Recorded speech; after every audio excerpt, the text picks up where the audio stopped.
나는 다리가 부러진 남편을 간호하기 위해 병원에 있었다. 그가 잠든 사이 수간호사가 다가와 몰래 접힌 쪽지 한 장을 건넸다. 더 이상 오지 마세요. 어젯밤 CCTV를 확인해 보세요.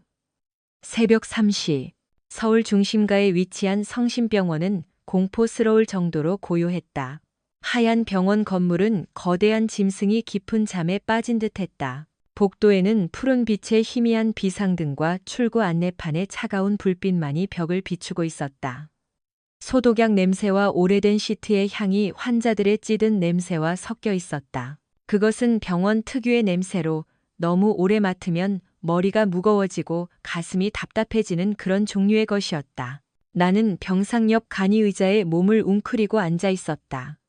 등의 절반은 벽에 기대고 나머지 절반은 공중에 뜬 채였다. 척추는 누군가 손으로 비트는 듯한 둔탁한 통증이 느껴졌고 몸은 가늘게 떨렸다. 하지만 나는 감히 움직일 수 없었다. 의자의 작은 삐걱거림만으로도 침대 위에 남편이 미간을 찌푸리며 신음할 수 있었기 때문이다. 그 남자는 내 남편, 민호였다. 그는 양다리에 두꺼운 깁스를 한 채, 도르래와 밧줄이 복잡하게 얽힌 견인 장치에 매달려 미동도 없이 누워 있었다. 운명이 전시해 놓은 표본처럼 보였다. 민호가 낮은 목소리로 신음했다. 그의 이마에는 땀방울이 맺혔고 검은 눈썹은 짙은 선을 그리며 일그러졌다. 나는 즉시 일어나 앉았다. 다리는 내 것이 아닌 것처럼 감각이 없었다. 미지근한 물을 따라 빨대를 꽂아 그의 입술에 가져다 대며 속삭였다. 민호 씨, 물 좀 마셔요. 입술이 너무 말랐네. 조금씩 천천히요. 그는 겨우 눈을 떴다. 다정함으로 내 마음을 녹였던 그 눈은 이제 충혈된 채 죄책감과 나약함이 뒤섞인 눈빛으로 나를 바라보았다. 지수야, 네가 너무 고생이 많다. 그가 갈라진 목소리로 말했다. 내가 운전을 부주의하게 해서 너까지 일을 쉬고 나를 돌보게 했네. 내가 참 무능하게 느껴져. 나는 억지로 미소를 지으며 차분한 목소리를 유지했다. 바보 같은 소리 말아요. 우린 부부잖아요. 강한 사람이 약한 사람을 돕는 법이죠. 지금은 당신이 누워있으니 내가 돌보는 거예요. 내가 다쳤어도 당신은 똑같이 했을 거잖아요. 이것이 우리의 삶이지 다른 누구의 삶도 아니었다. 부끄러워할 일은 없었다. 나는 티슈로 그의 입가에 묻은 물기를 닦아주었지만 심장은 찌르듯 아팠다. 3일 전, 민호는 퇴근길에 차 사고를 당했다. 경찰 보고서에 따르면 원인은 브레이크 고장이었다. 그의 차는 중앙분리대를 들이받았다. 그는 운 좋게 살아남았다. 하지만 엑스레이를 본 의사는 한숨을 내쉬며 내게 말했다. 신경 압박을 동반한 심각한 골절입니다. 마음의 준비를 하세요. 장기간 휠체어 신세를 져야 할 가능성이 큽니다. 이제 막 경력을 쌓기 시작한 남자에게 그 말은 사형 선고와 같았다. 그리고 30살의 회계사인 나, 지수에게는 누군가 10년 가까이 벽돌 하나하나 공들여 쌓아온 집을 무너뜨린 기분이었다. 커리어, 내 집 마련, 자녀 계획, 우리가 함께 그려온 모든 꿈이 하룻밤 사이에 기한 없이 멈춰버렸다. 3일 동안 나는 거의 잠을 자지 못했다. 낮에는 병상 옆 의자에 앉아 수액과 약을 챙기고 노트북으로 회사 이메일과 보고서를 처리했다. 밤에는 이 시간마다 깨어 그가 자세를 바꾸는 것을 돕고 젖은 수건으로 몸을 닦아주며 깁스가 젖지 않았는지 확인했다. 내 몸의 모든 신경은 바이올린 줄처럼 팽팽하게 당겨져 있어. 작은 건드림에도 끊어질 것 같았다. 유리는 어디 갔어? 물을 몇 모금 마신 민호가 방안을 둘러보며 물었다. 그는 덤덤한 척하려 애썼지만 시선은 침대 반대편 빈 의자에 머물렀다. 집에 가서 당신 먹일 사골 좀 끓여오라고 했어요. 내일 가져온대요. 당신 기운 차려야 하니까. 내가 억지로 떠밀다시피 해서 집에 보내 좀 자라고 했어요. 나는 그의 수액 속도를 조절하며 대답했다. 유리는 민호의 사촌 동생이었다. 대학을 갓 졸업하고 취직을 위해 시골에서 서울로 올라와 우리 집에 얹혀 살고 있었다. 그녀는 입담이 좋고 싹싹했다. 지난 3일 동안 그녀는 심부름을 도맡고 서류를 처리하며 내게 큰 힘이 되어 주었다. 그녀의 도움이 없었다면 나는 이미 쓰러졌을지도 모른다. 다시 생각해도 정말 고마운 존재였다. 유리, 너무 고생시키지 마. 그리고 너도 좀 쉬어. 환자인 나보다 내 안색이 더 안 좋아 보여. 민호는 한숨을 내쉬며 눈을 감았다. 목소리에는 연민이 섞여 있었다. 분위기를 띄우려 농담을 던지려던 찰나 문이 삐걱거리며 열렸다. 타일 바닥 위로 바퀴 구르는 소리가 작게 들렸다. 들어온 여자는 수간호사인 박간호사였다. 그녀는 40대 중반쯤 되어 보였고 예쁘지는 않지만 늘 냉철한 표정을 짓고 있었다. 수많은 생과 사를 지켜보며 더 이상 놀랄 일이 없는 사람처럼 보였다.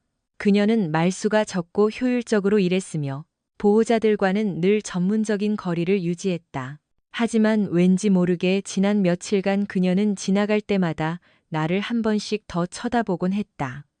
그것은 불쾌한 시선이 아니라 무언가 말하려다 참는 듯한 눈빛이었다. 7번 침상. 약 먹을 시간입니다. 박 간호사는 약 카트를 민호의 침대 옆으로 밀며 다른 환자들에게 방해되지 않도록 낮은 목소리로 말했다. 나는 재빨리 일어나 비켜섰다. 감사합니다, 간호사님. 고생 많으시네요.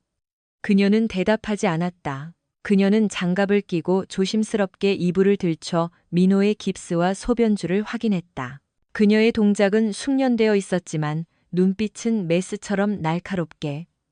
민호의 얼굴에서 다리까지 훑고 지나가더니 수액팩에 머물렀다. 보호자분, 간호사 스테이션에 가서 생리식염수 2팩만 더 가져다 주시겠어요? 이 팩이 거의 다 됐는데 카트에는 여유분이 없네요. 그녀가 갑자기 나를 향해 돌아보며 거절할 수 없는 어조로 말했다. 나는 조금 놀랐다. 보통 이런 일은 간호조무사들이 하는 일이었지만 그녀의 엄숙한 표정 때문에 더 묻지 못했다. 나는 고개를 끄덕이며 문으로 향했다. 그녀의 옆을 지나치는 찰나 손바닥에 작고 차가운 물체가 닿는 것이 느껴졌다. 접힌 작은 종이 조각이 놀라운 속도로 내 손바닥에 쥐어졌다. 차가운 촉감에 나는 바늘에 찔린 듯 움찔했다. 하마터면 소리를 지를 뻔했지만 고개를 들었을 때 박 간호사는 이미 등을 돌린 채 민호의 베개를 고쳐주는 척하고 있었다. 그녀는 등 뒤로 숨긴 손의 검지를 입술에 가져다 대며 조용히 하라는 신호를 보냈다. 심장이 조여왔다. 하루 종일 숫자와 불일치를 잡아내는 일을 하는 회계사로서의 본능이 즉각적으로 무언가 잘못되었음을 알렸다. 나는 돌아보거나 멈추지 않았다. 손안에 종이를 꽉 쥔 채 곧장 복도로 걸어 나갔다. 복도는 텅 비어 있었다. 에어컨의 낮은 웅웅거림만이 들려왔다. 나는 탕비실로 이어지는 구석진 곳으로 향했다. 간호사들이 농담처럼 카메라 사각지대라고 부르는 곳이었다. 그곳의 조명은 흐릿한 노란색이었고 사람의 얼굴을 겨우 알아볼 수 있을 정도였다. 나는 벽에 등을 기대고 떨리는 손을 진정시키려 깊은 숨을 들이쉬었다. 땀에 젖어 눅눅해진 종이를 천천히 폈다. 그저 처방전이나 사소한 메모이기를 바랐지만 흐릿한 불빛 아래 나타난 휘갈겨 쓴 글씨는 소름이 돋게 했다. 더 이상 오지 마세요. 어젯밤 CCTV를 확인해 보세요. 그는 자는 척하고 있어요. 잉크가 번진 채 서둘러 쓰인 짧은 문장이었다. 하지만 나에게는 머리 위로 얼음물을 들이부은 듯한 충격이었다. 두피가 가려워졌고 손바닥은 차갑게 식었다. 자는 척하고 있다는 문구가 눈앞에서 춤을 추었다. 더 이상 오지 말라니. 도대체 누가 자는 척을 하고 있다는 말인가? 민호가? 어젯밤 CCTV를 확인하라니. 어젯밤에 무슨 일이 있었던 걸까? 상상해보라. 사랑하는 남편이 사고로 장애인이 될지도 모르는 상황에서 모든 것을 제쳐두고 간호하고 있는데 신뢰받는 박 간호사가 이런 쪽지를 비밀리에 건네준 상황을 두려움을 느끼지 않는다면 그건 사람이 아닐 것이다. 머릿속이 어지러웠다. 지난 3일간의 기억이 파노라마처럼 스쳐 지나갔다. 민호는 내가 깁스한 다리 근처에만 가도 고통스럽다며 신음했다. 너무 징그러워, 지수야. 보지 마. 라며 상처를 보여주지 않았다. 예전엔 잠금도 안 해두던 휴대폰을 이제는 매일 밤 베개 밑에 깊숙이 숨겨두었다. 메시지 알림이 오면 그는 즉시 무음으로 바꿨다. 그리고 유리가 방에 들어올 때마다 그는 평소보다 더 많이 신음하며 약해 보였다. 하지만 우리 둘만 있을 때면 그는 눈을 감고 숨을 참으며 고통을 숨기려 애쓰는 것 같기도 했지만 가끔은 고통이 덜해 보이기도 했다. 전에는 그저 예민해진 탓이라 생각하며 넘겼다.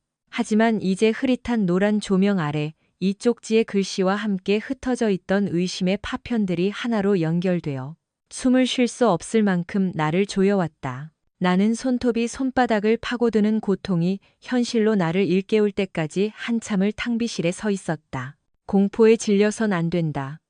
나는 한 남자의 아내이기만 한 게 아니다. 나는 회계사다. 수년간의 훈련은 내게 가르쳐 주었다. 이상 징후를 발견하면 증거를 찾아야 한다는 것을. 섣불리 결론을 내려선 안 된다.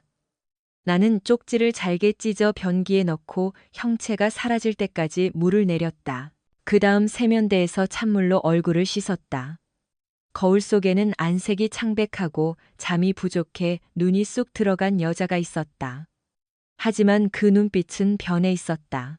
익숙한 다정함 대신 차갑고 미세한 불꽃이 일렁이고 있었다. 정신 차려, 지수야. 나는 내 목소리로 스스로에게 속삭였다. 울고 소리 지르고 몸부림치는 것은 지금 아무 도움이 되지 않는다. 진실이 필요하다. 나는 수도를 잠그고 선반에서 생리식염수 2팩을 챙겨 병실로 돌아갔다. 안으로 들어서며 차분한 표정을 유지하려 애썼다. 박 간호사님, 식염수 가져왔어요. 박 간호사가 나를 올려다보았다. 그녀의 눈에서 나는 두 가지를 읽을 수 있었다. 연민과 결연함. 그녀는 식염수 팩을 받아 새로 갈아 끼우고 마지막으로 수액줄을 확인했다. 그러더니 혼잣말하듯 내뱉었다. 오늘 밤은 안정될 거예요. 보호자 분도 가서 좀 쉬세요. 무슨 일 있으면 연락드릴 테니. 나는 고개를 끄덕이며 감사 인사를 전했지만 바로 앉지는 않았다. 한참을 서서 민호를 바라보았다. 그는 다시 눈을 감고 고르게 숨을 쉬며 누워 있었다. 남들에게 그는 다리가 부러진 불쌍한 남편과 헌신적이고 지친 아내일 뿐이었다. 하지만 쪽지를 본 뒤 내 마음속에서 민호의 얼굴은 묘하게 낯설게 변해 있었다. 정교하게 그려진 가면처럼 보였다. 오늘 밤은 당신을 재워줄게. 내일 진실이 뭔지 확인해 보겠어. 라고 나는 속으로 되뇌었다. 그날 밤, 3일 만에 처음으로 나는 그의 신음소리를 세며 침대 곁을 지키지 않았다. 간이 의자에 누워 담요를 덮고 천장을 빤히 쳐다보았다. 한 가지 생각이 머릿속을 맴돌았다. 내일 무슨 수를 써서라도 병원 CCTV를 확인해야 한다. 다음 날 아침, 창문으로 첫 햇살이 들어올 때 나는 일어나 커튼을 걷고 민호의 이불을 정리했다. 몸은 긴 감기 끝에 오한처럼 무거웠지만 정신은 맑았다. 눈을 뜨는 순간 박 간호사의 쪽지 글귀가 선명하게 떠올랐다. 민호는 여전히 눈을 감고 입술이 마른 채 가끔 고통스러운 듯 얼굴을 찌푸리고 누워 있었다. 유리가 죽통을 들고 들어와 작은 테이블 위에 놓았다. 내가 깬 것을 본 그녀가 싹싹하게 말했다. 지수 언니, 일어났어? 민호 오빠 기운 차리라고 사골 좀 고아왔어. 어젯밤에 잘 못 잤지? 다크서클 좀 봐. 나는 재빨리 민호를 훑어보았다. 그의 눈은 여전히 감겨 있었지만 신음을 참으려는 듯 어깨가 미세하게 떨리고 있었다. 남들이 보기엔 비극을 극복하려는 단란한 가족의 모습이었다.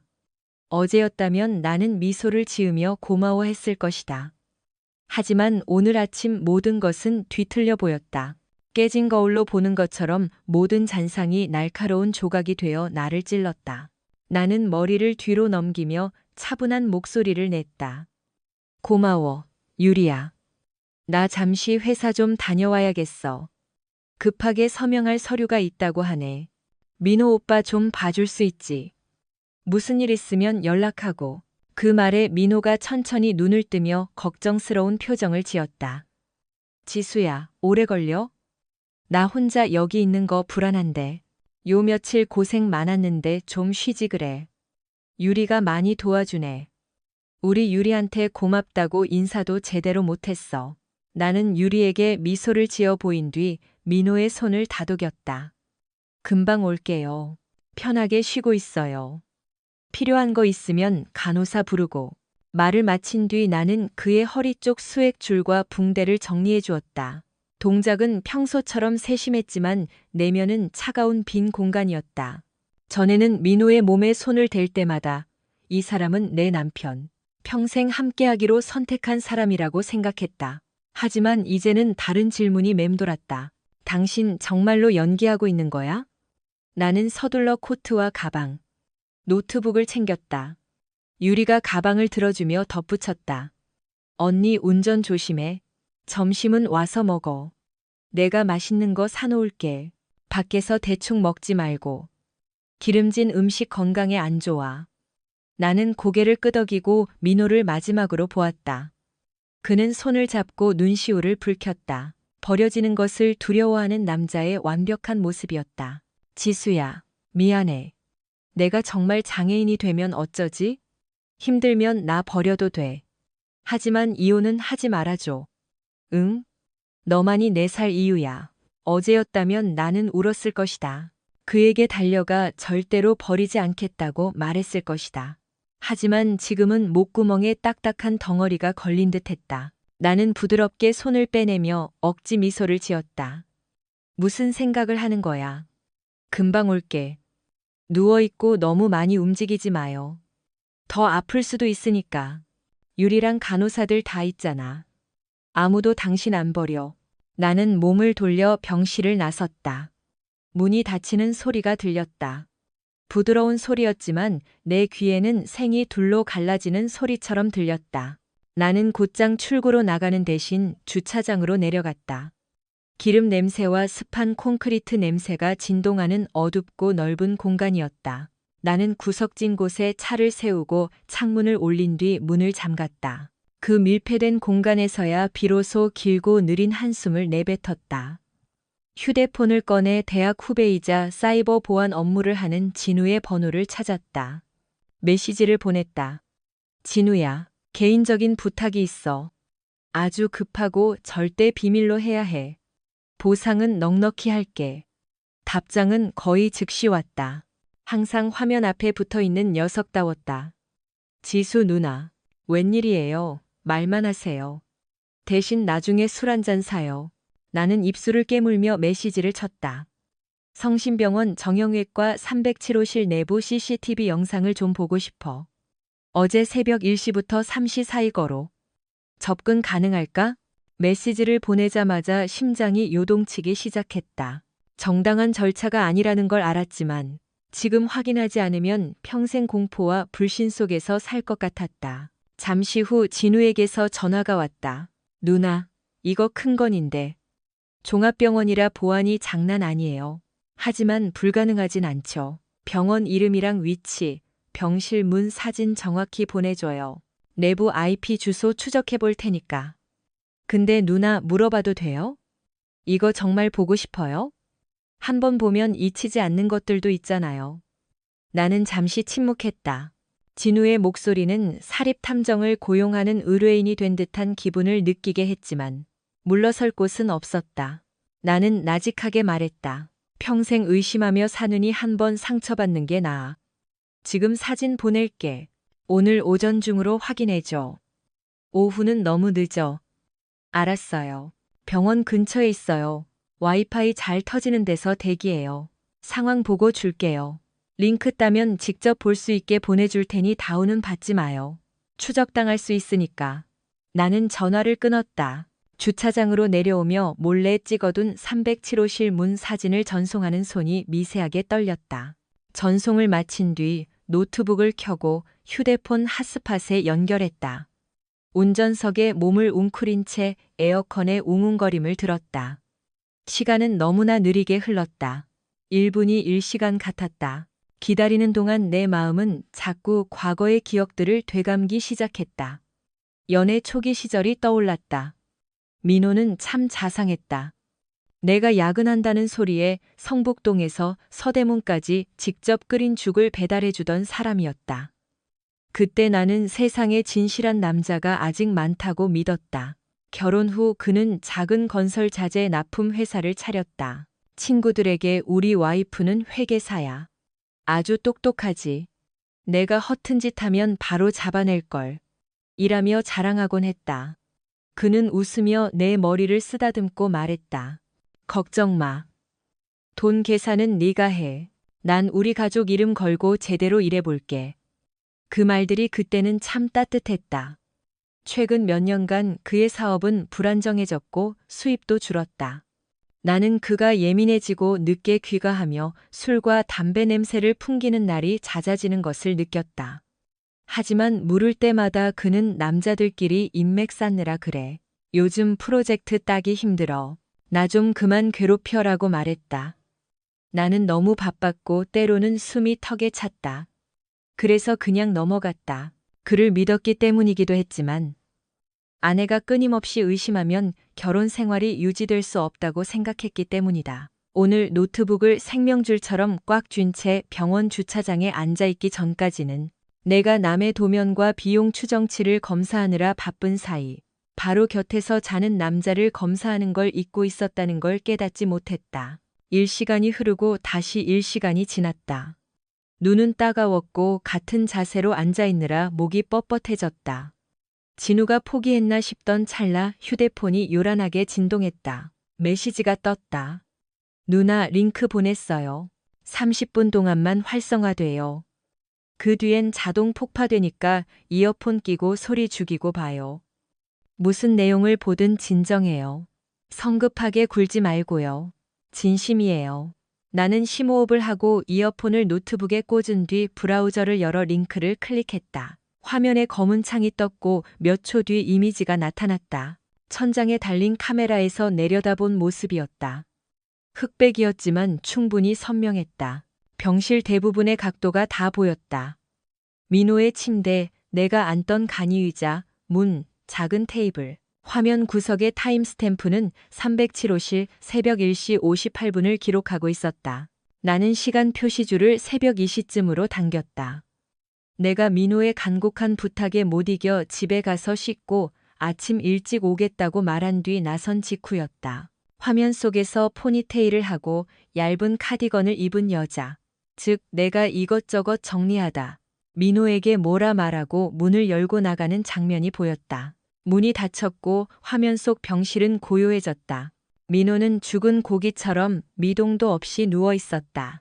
나는 마우스패드 위에 올린 손가락을 가늘게 떨며 주먹을 꽉 쥐었다. 아주 작은 희망이 있었다. 박 간호사가 잘못 본 것일지도 모른다. 그가 그냥 조금 뒤척인 것일 수도 있다. 자는 척이라고 할 정도는 아닐지도 모른다. 하지만 1분도 채 지나지 않아 내가 가장 두려워했던 장면이 나타났다. 명백하고 반박할 수 없는 사실이. 민호의 눈이 번쩍 떠졌다. 평소 내 앞에서 보이던 흐릿하고 고통스러운 눈빛이 아니었다. 아주 맑고 기민한 눈이었다. 그는 고개를 들어 방안을 훑어보더니 팔꿈치를 짚고 일어났다. 심각한 골절로 꼼짝 못해야 할 사람이라고는 믿기지 않을 만큼 민첩하고 확실한 움직임이었다. 깁스한 다리를 이리저리 움직이고 회전시키는 모습이 생생했다. 그는 베개 밑에 숨겨둔 휴대폰을 꺼내 너무나 태연하게 조작하기 시작했다. 차 안에서 작은 소리가 울렸다. 내 손에서 떨어진 펜이 바닥에 부딪히는 소리였다. 입술을 꽉 깨물어 비릿한 피맛이 났지만 눈은 화면에서 떼지 않았다. 몇 분 뒤 화면 속 문이 열리고 유리가 큰 봉투를 들고 들어왔다. 야식인 모양이었다. 카메라의 냄새는 찍히지 않았지만 치킨 냄새와 맥주 향이 화면을 뚫고 나오는 듯했다. 유리는 들어오자마자 활짝 웃었다. 맛있는 거 가져왔어. 지수 언니 같지? 민호는 신음을 멈추고 맑은 목소리로 낄낄거렸다. 응, 방금 갔어. 와, 배고파 죽는 줄 알았네. 3일 동안 지수가 가져온 멀건 죽이랑 맛없는 병원 밥만 먹느라 죽는 줄 알았다고 이리 내놔. 그는 봉투를 낚아챘다. 안에는 치킨 상자와 캔맥주가 들어있었다. 그는 치킨을 뜯어 개걸스럽게 먹기 시작했다. 내가 있을 때 목구멍으로 음식이 안 넘어간다던 남자와는 완전히 딴판이었다. 유리는 침대 가장자리에 앉아 깁스 위로 그의 다리를 툭툭 치며 깔깔거렸다. 천천히 먹어, 채알라. 오빠 걱정 많이 했는데 연기 잘해야 해. 지수 언니 의심하면 다 끝장이야. 민호는 닭고기를 씹으며 그녀의 등과 엉덩이를 툭툭 쳤다. 카메라 따위는 안중에도 없는 모습이었다. 유리야, 네가 최고다. 너 아니었으면 지수 절대 안 믿었을 거야. 거의 다 넘어온 것 같아. 며칠만 더 있으면 서촌 건물 파는 거 동의할 거야. 그 건물 팔면 빚 다 갚고도 10억은 넘어. 딴 데 가서 새로 시작하기에 충분해. 서촌 건물이라는 단어가 내 머릿속을 때렸다. 부모님이 물려주신 3층짜리 상가 건물이었다. 명의는 내 것이었다. 결혼할 때 민호가 거기서 살자고 했지만 나는 항상 그것을 내 최후의 보루라고 생각했다. 하지만 남편의 계획 속에서 그것은 그저 자신의 채무를 갚기 위한 생명줄이자 먹잇감이었을 뿐이었다. 유리는 흥분을 감추지 못했다. 오빠, 정말 언니가 팔까? 언니 착해 보여도 고집 있잖아. 그래서 속이기 쉬운 거야. 민호는 비웃으며 캔 맥주를 따서 크게 한 모금 마셨다. 친구 의사한테 부탁해서 겁 좀 줬어. 최악의 시나리오 다 말해달라고. 그런 다음 내가 절망하는 척하면 돼. 짐 되기 싫다고 하면 지수는 분명 희생하는 쪽을 택할 거야. 걔는 남한텐 관대해도 자기한텐 엄격하거든. 두고 봐. 집 팔리면 너한테도 반 떼어줄게. 제주도나 부산 가서 바 하나 차리든가 하자. 떵떵거리며 살 수 있어. 지수 그 여자 얼굴 하루 종일 안 봐도 되고 유리가 그의 어깨에 머리를 기대는 모습이 보였다. 근데 그 사채업자들은 어쩌고? 빚 많다고 들었는데. 빚이야 갚으면 되지. 돈 생기면 다 해결돼. 그는 어깨를 으쓱했다. 한 2억 정도 빌렸어. 이자가 불어나고 있긴 한데 그 건물 하나면 다 끝나. 걱정 마. 지수 도장만 찍으면 돼. 유리는 잠시 침묵하더니 망설이며 물었다. 그럼 언니랑은 언제 이혼할 거야? 민호가 미간을 찌푸리는 게 보였다. 질문이 거슬리는 듯 했지만 금세 웃으며 그녀를 달랬다. 일 다 끝나고. 지금 이혼하면 의심받아서 다 망쳐. 걱정 마, 우리 사이는 이미 끝났어. 어떤 여자가 빚더미에 장애인 남편을 견디겠냐? 결국 걔가 먼저 나 버릴 거야. 그때 난 피해자가 되는 거지.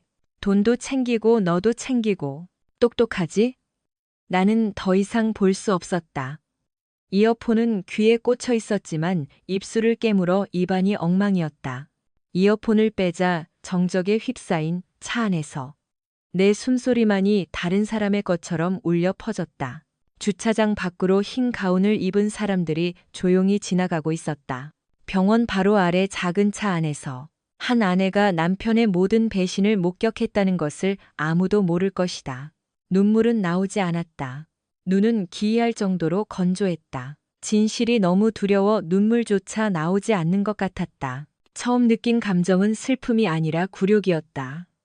과소평가 받았다는 굴욕.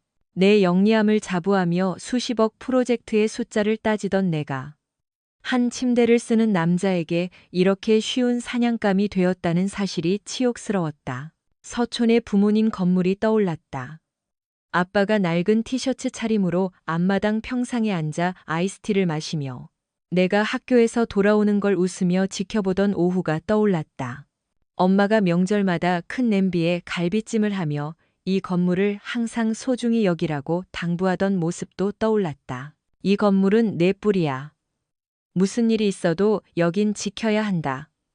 라고 말씀하셨던 엄마. 하지만 민호의 눈에 그 뿌리는 그저 사채의 빚을 갚기 위한 담보물일 뿐이었다. 나는 갑자기 웃음이 터졌다. 메마르고 텅 빈 웃음소리가 낯선 이의 목소리처럼 차 안에 울렸다. 지나가는 누군가 봤다면 정신이 나갔다고 생각했겠지만 그 웃음은 마치 스위치를 켠 것 같았다. 순식간에 내 마음은 공황 상태에서 차가운 명료함으로 바뀌었다. 휴대폰을 열어 진우에게 메시지를 보냈다. 그 영상 저장해줘. 내가 방을 나간 시점부터 유리가 들어와 대화하는 장면까지. 대화 내용 최대한 다 따줘. 나도 복사본 하나 가질게. 고마워. 정말 큰 신세 졌어. 진우는 바로 답장했다. 다운로드해서 편집 끝냈어요. 안전한 경로로 보낼게요. 잘 보관해요. 누구에게도 보여주지 말고. 누구 불러줄까요? 듣기만 해도 피가 거꾸로 솟네요. 나는 입술을 꽉 깨물며 답장을 쳤다. 아니, 괜찮아. 이건 내 일이야. 내가 해결할게. 아무에게도 말하지 마. 아무 일도 없었던 것처럼 해줘. 메시지를 보낸 뒤 나는 몸을 곧게 세우고 백미러를 보았다. 머리는 헝클어지고 눈은 판 여자였지만 시선은 더 이상 흔들리지 않았다. 그 순간 나는 명확히 깨달았다. 이 순간부터 다정하고 인내심 강했던 과거의 이민주는 죽었다. 남은 것은 회계사 이지수 숫자의 여인, 대차대조표와 차갑고 딱딱한 감사를 수행하는 여인뿐이다. 유일한 차이점은 이번에 감사해야 할 프로젝트가 건물이 아니라 결혼이라는 것뿐이었다. 영상을 끄고도 나는 한참 동안 차 안에 앉아 있었다. 두려워서가 아니라 머릿속으로 모든 것을 체계적으로 정리하고 있었기 때문이다. 방금 본 영상은 더 이상 공포가 아니었다. 그것은 데이터이자 반박할 수 없는 증거였다. 모든 것이 데이터가 되면 나는 어떻게 처리해야 할지 안다. 나는 얼굴을 닦고 코트를 정리한 뒤 차 시동을 걸었다. 민호에게 약속한 대로 병실로 돌아가는 대신 병원 문을 빠져나와 곧장 집으로 향했다. 익숙한 거리가 갑자기 낯설게 느껴졌다. 가로수길. 민호와 자주 앉아있던 카페. 그가 좋아하는 빵을 사러 들르던 빵집. 모든 것이 낡은 영화의 한 장면처럼 백미러 속으로 멀어졌다. 나는 아픈 부분들을 건너뛰기 위해 빨리 감기를 했다. 집에 도착하자 집안은 사람의 온기가 없이 고요했다. 유리의 신발이 현관에 어지럽게 널려 있었다. 민호의 코트가 걸려 있었고 그의 향수 냄새가 공기 중에 희미하게 남아 있었다. 나는 잠시 거실 한가운데 서 있다가 천천히 문을 잠갔다. 자물쇠가 걸리는 찰칵 소리가 내 마음속 경계선이 닫히는 소리처럼 들렸다. 내가 가장 먼저 한 일은 안방 금고를 여는 것이었다. 그 안에는 서촌 건물, 소유권 서류와 내 개인 예금 증서, 그리고 부모님이 남겨주신 몇 가지 중요한 서류들이 있었다. 나는 그것들을 모두 꺼내 큰 가방에 넣었다. 그 다음 노트북을 열어 개인 은행 계좌에 접속했다. 비밀번호는 민호도 알고 있던 것이었다. 나는 모든 것을 바꿨다.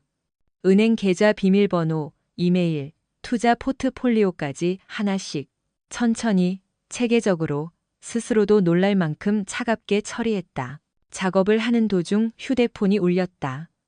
화면에 민호의 이름이 떴다. 나는 몇 초간 빤히 쳐다보다가 전화를 받아 최대한 부드럽게 말했다. 당신 필요한 거 챙기러 집에 잠깐 왔어요. 금방 갈게요. 지수야, 왜 이렇게 오래 걸려? 걱정했잖아. 민호의 목소리가 평소처럼 약하고 가련하게 들려왔다. 유리가 너 아직 안 왔대서. 나는 나직하게 웃었다. 집이 좀 어수선해서 정리 좀 하느라요. 당신은 가만히 누워있고 절대 움직이지 마요. 통증 좀만 참고요. 금방 갈게요. 응, 빨리 와. 너 없으니까 너무 허전해. 그가 한숨을 쉬었다. 전화를 끊고 나는 비릿한 미소를 지었다. 그 영상이 없었다면 지금쯤 나는 그의 고통을 걱정하며 서둘러 돌아갔을 것이다. 유리가 서투르게 굴고 있을까봐 노심초사하면서. 하지만 이제 그의 모든 말은 시나리오 속 대사처럼 들렸다. 나는 전화를 들어 진우에게 다시 연락했다. 진우야, 하나만 더 도와줘. 지난 1년 동안 민호의 채무, 도박, 대출 내역 다 알아봐줘. 사채업자든 개인 거래든 그 사람 명의로 된 계좌 전부 다. 찾을 수 있는 건 다 찾아봐. 진우는 2초간 침묵하더니 대답했다. 알았어요. 근데 이건 여러 루트를 좀 타야 해요. 그 사람 불법 사금융 쪽에 발 담그고 있는 것 같아요. 얼마 전에도 그 사람 이름 대면서 IP 추적 물어보던 낯선 IP들이 있었거든요. 빨리 알아봐 줄게요. 나는 전화를 끊고 의자에 주저앉아 벽에 등을 기댔다. 비로소 탈진감이 몰려왔다. 하지만 약해지는 기분 대신 내면에서 작고 뜨거운 불꽃이 타오르는 것이 느껴졌다. 그것은 격렬한 불길이 아니라 오래 지속될 차가운 열기였다. 그날 오후 나는 병원으로 돌아갔다. 병실에 들어서자 민호는 방금 심한 통증을 겪은 듯 얼굴을 찌푸린 채 눈을 감고 있었다. 유리가 곁에 서 있다가 나를 반겼다. 언니 왔어? 방금 민호 오빠 진통제 먹였어. 이제 좀 나아졌을 거야. 그래요, 내가 좀 볼게요. 나는 다가가 그의 이마에 손을 얹었다. 이마는 따뜻했지만 열은 없었다. 민호는 눈을 뜨고 내 손을 꽉 잡았다. 지수야, 왔구나. 너무 아파. 내가 얼마나 더 버틸 수 있을지 모르겠어. 나는 그 얼굴을 바라보았다. 평생 처음으로 아무런 연민도 느껴지지 않았다. 거의 우스꽝스러울 정도였다. 참아야 해요. 오늘 오후에 당신 사고 보험 관련해서 변호사 만나고 왔어요. 서류가 더 필요하다고 하네요. 나는 최대한 무심한 척 말했다. 민호는 살짝 움찔했지만 금세 숨겼다. 변호사? 왜 그렇게 복잡하게 해? 대형 보험사라 그래요. 절차가 까다롭네요. 나는 단호하게 답했다. 곁에 서 있던 유리가 보험이라는 말에 움찔하는 게 보였다. 미소로 숨기려 애썼지만 내 눈엔 선명했다. 바로 그때 민호의 남동생인 동현이 들어왔다. 동현은 민호보다 3살 어린 배달 기사로 말수가 적고 정직한 사람이었다. 형이 누워있는 것을 보고 그는 진심으로 가슴 아파하며 큰 과일 바구니를 들고 있었다. 지수 씨, 형 좀 어때? 어머니가 형 많이 아프다고 난리시던데. 이제 좀 안정됐나 보네. 선생님이 좀 더 지켜봐야 한대요. 나는 대답했다. 동현은 민호를 바라보며 눈시울을 붉혔다. 형, 기운 내. 우리 다 걱정하고 있어. 민호는 고개를 끄덕이며 감격한 듯 목소리를 가다듬었다. 알아. 나는 그들을 보며 문득 동현이 가엾게 느껴졌다. 탐욕으로 짜인 이 연극에 진심으로 동조하고 있는 그 역시 속고 있는 것이었으니까. 순간 마음이 약해질 뻔했지만 영상 속 민호의 경계 어린 눈빛과 집만 팔리면 다 끝이야. 라며 유리의 손을 토닥이던 손길이 떠올랐다. 즉시 내 안의 연약함은 달팽이처럼 껍질 속으로 숨어버렸다. 저녁이 되자 박 간호사가 순회를 왔다. 나를 보자. 그녀의 시선이 평소보다 조금 더 길게 머물렀다. 그녀는 내가 그것을 확인했는지 궁금해하는 것 같았다. 나는 민호가 약 기운에 잠들기를 기다렸다가 조용히 복도로 나갔다. 박 간호사가 차트를 적고 있었다. 나는 그녀 곁에 서서 목소리를 낮췄다. 봤어요. 그녀의 손에 든 펜이 잠시 멈췄다. 그녀는 고개를 들어 나를 보았다. 눈빛이 마주쳤고 나직하게 물었다. 그래서 어떻게 할 건가요? 나는 민호가 누워있는 병실 쪽을 힐끗 본 뒤 다시 그녀를 보았다. 지금 바로 말씀드릴 순 없지만 이 비밀을 지켜주셨으면 해요. 적어도 당분간은요. 박 간호사는 더 묻지 않고 고개를 끄덕였다. 그녀는 필요한 말만 하는 사람이라는 걸 알고 있었다. 그녀의 침묵은 그 어떤 조언보다 값졌다. 그날 밤, 유리가 저녁을 사러 나간 사이, 나는 침대 옆에 앉아 피곤한 척 매트리스 위에 머리를 기댔다. 민호는 내가 잠든 줄 알고 작게 한숨을 쉬었다. 하지만 나는 깨어 있었다. 그의 숨소리 하나하나를 들으며 기다리고 있었다. 휴대폰을 열어 진우의 메시지를 확인했다. 누나, 조사 끝났어요. 이 사람, 비제도권 대출이 최소 4군데 이상이에요. 원금만 거의 2억 원의 이자가 눈덩이처럼 불어나고 있어요. 일부는 회사 명의, 일부는 개인 대출이에요. 온라인 도박 이력도 있고 사채업자 쪽 IP들이 이 사람 이름 물어본 흔적도 찾았어요. 나는 메시지를 읽으며 기이한 평온함을 느꼈다. 모든 것이 무서울 정도로 딱딱 맞아떨어졌다. 사고, 거짓 부상, 집, 보험, 유리와의 은밀한 메시지. 모든 것이 하나의 완벽한 그림을 그렸다. 나는 진우에게 답장을 보냈다. 고마워. 잘 보관하고 있어. 요긴하게 쓸 날이 올 거야. 그날 밤 민호는 어머니에게 전화를 걸었다. 수화기 너머로 어머니의 울음 섞인 불평이 들려왔다. 나를 탓하며 아들을 제대로 돌보지 않았다고 하더니 아들 살리려면 집이라도 팔아야 하는 거 아니냐며 은근히 말을 꺼냈다. 민호는 목소리를 가다듬으며 신음 섞인 목소리로 답했다. 지수한테 이야기 잘해볼게요. 어머니, 지수도 고민하고 있을 거예요. 너무 재촉하지 마세요. 그 사람도 일하느라 힘들잖아요. 아마 시간이 필요할 거예요. 나는 멀지 않은 곳에 앉아 모든 말을 다 들었다. 심장이 돌처럼 딱딱해지는 기분이었다. 온 가족이 위에서 아래까지 짜고 나를 압박해 부모님이 물려주신 건물을 스스로 내놓게 하려 하고 있었다. 만약 내가 그 영상을 보지 못했다면 나는 죄책감에 시달리며 엉엉 울었을지도 모른다. 다음 날 아침, 시어머니 오 여사가 병원에 왔다. 그녀는 패쑥한 모습으로 들어오자마자 눈물을 터뜨렸다. 어이구 내 새끼 인생이 왜 이리 기구하니. 너 잘못되면 난 어찌 사냐. 민호는 어머니의 손을 잡으며 가련한 목소리를 냈다. 나는 예의 바른 태도로 한쪽에 비켜 서 있었다. 어머니 오셨어요. 그녀는 나를 돌아보며 간절하면서도 원망 섞인 눈빛을 보냈다.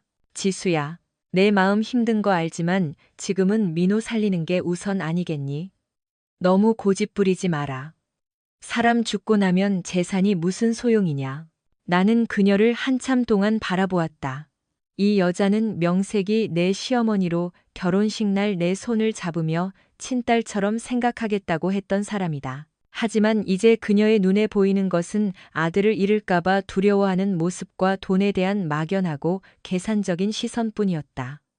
나는 깊은 숨을 들이마셨다. 알겠어요, 어머니.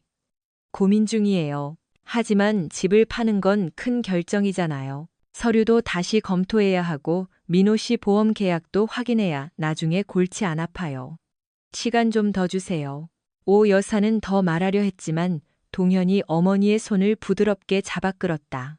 어머니, 지수 씨 천천히 하게 둬요. 형수님도 며칠 새 고생 많았잖아요.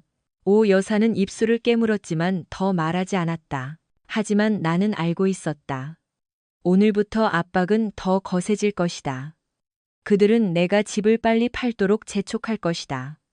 민호와 유리는 더 극적으로 연기할 것이고 시어머니는 민호가 내 동정심을 자극하기 위해 사용하는 히든 카드가 될 것이다. 그날 오후 가족들이 저녁을 먹으러 가고 민호와 나 둘만 남았을 때 그는 내 손을 끌어당기며 아주 부드러운 목소리로 말했다. 지수야, 잘 생각해봤어? 너무 늦으면 안 될 것 같아서 그래. 나는 그의 눈을 깊이 들여다보았다. 처음으로 그의 시선을 피하지 않았다. 걱정 마요. 팔 거면 팔 테니까요. 하지만 모든 건 투명하고 명확해야 해요. 돈만 잃고 나중에 남편 버렸다는 소리 듣고 싶지 않거든요. 민호의 눈에 희미한 안도감이 스쳤다. 그는 내가 결국 굴복했다고 생각했겠지만 나는 속으로 생각했다. 옷 팔 거야. 하지만 당신이 생각하는 방식은 아닐 거야. 그 대화 이후 민호의 태도는 눈에 띄게 변했다. 그는 더 다정해졌고 내 손을 더 자주 잡았으며 눈빛에는 항상 감사함이 가득했다. 심지어 나에게 짐이 되는 것이 두렵다며 몇 방울의 눈물까지 흘렸다. 전이었다면 나는 그게 진심이라고 믿었을 것이다. 하지만 이제 그가 눈물을 흘릴 때마다 내 머릿속에는 치킨을 뜯고 맥주를 마시며 유리의 엉덩이를 토닥이던 그의 모습이 겹쳐졌다. 나는 그의 연기를 감상했다. 마음은 얼음처럼 차가웠다. 시어머니는 거의 매일 병원을 찾기 시작했다. 그녀는 날카로운 비난을 멈추고 부드러운 접근법으로 바꿨다. 내 손을 잡고 속삭였다. 지수야, 네가 민호를 얼마나 사랑하는지 안다. 하지만 우리 집안 형편이 예전 같지 않잖니. 네가 조금만 희생해다오. 나중에 민호 다 낫고 사업 다시 잘 되면 집 다시 사면 되지. 나는 그녀가 말을 멈추도록 대충 고개만 끄덕였다. 동현은 달랐다. 형을 면회하러 올 때마다 그는 구석에 조용히 서서 한참 동안 민호를 관찰했다. 마치 무언가 말하고 싶지만 억누르는 듯한 표정이었다. 한 번은 내가 그를 배웅할 때 그가 갑자기 물었다. 지수 씨, 혹시 민호 형이 잘못한 게 있다면 용서해 줄 수 있어? 나는 그의 눈을 똑바로 보았다. 어떻게 생각하세요? 동현은 고개를 숙였다. 목소리가 울먹였다. 그냥 형이 잘못한 게 있다면 제때 멈췄으면 좋겠어. 그의 말에 순간 가슴이 찡했지만 어떤 잘못은 그냥 멈춘다고 해서 해결되지 않는다는 걸 나는 알고 있었다. 돈과 명예, 그리고 생명까지 걸고 도박을 시작했을 때 이미 돌아올 길은 없었다. 그날 밤 민호가 약 기운에 잠든 뒤 나는 복도로 나가 창가에 서서 흐릿한 주차장을 내려다보았다. 휴대폰이 진동했다. 진우의 메시지였다. 채무자들이 슬슬 인내심을 잃고 있어요. 그중 한 명이 제때 안 갚으면 병원까지 찾아가서 이야기하겠다고 했대요. 누나 조심해야 해요. 일주일 안에 무슨 일이 터질 것 같아요. 나는 휴대폰을 꽉 쥐었다. 시간이 얼마 남지 않았다. 이 연극, 사채업자들이 폭력을 휘두르며 나타나기 전에 막을 내려야 한다. 병실로 돌아와 침대 위에 성자처럼 평온하게 누워있는 민호를 보았다. 의자를 끌어당겨 앉은 뒤 나 스스로만 들을 수 있을 정도로 작게 속삭였다. 민호 씨, 당신은 정말 훌륭한 배우예요. 하지만 당신의 여주인공은 이제 곧 무대에서 내려갈 준비를 하고 있거든요. 다음 날 아침, 나는 일부러 회사에 휴가를 내고 병원에 머물렀다. 민호를 돌보기 위해서가 아니라 적절한 시기를 기다리기 위해서였다. 나는 마치 어두운 방 안에 서서 조명 스위치 위에 손을 얹은 채 모든 것을 폭로할 적절한 순간만을 기다리는 기분이었다. 민호는 내가 하루 종일 옆에 있는 것을 보고 아주 기뻐했다. 그는 평소보다 더 긴장한 듯 보였다. 누군가 들어올 때마다 고통스러운 듯 신음하며 내 손을 꽉 잡았고 목소리는 가늘게 떨렸다. 지수야, 나 두고 가지 마. 제발, 나한텐 너밖에 없어. 시어머니는 곁에 앉아 눈물을 닦았다. 동현은 문간에 기대어 깊은 의심이 담긴 눈초리로 광경을 지켜보았다. 그리고 나는 나 자신조차 가끔 섬뜩할 정도로 완벽하게 헌신적인 아내 역할을 해내고 있었다. 정오쯤 유리가 병원으로 돌아왔다.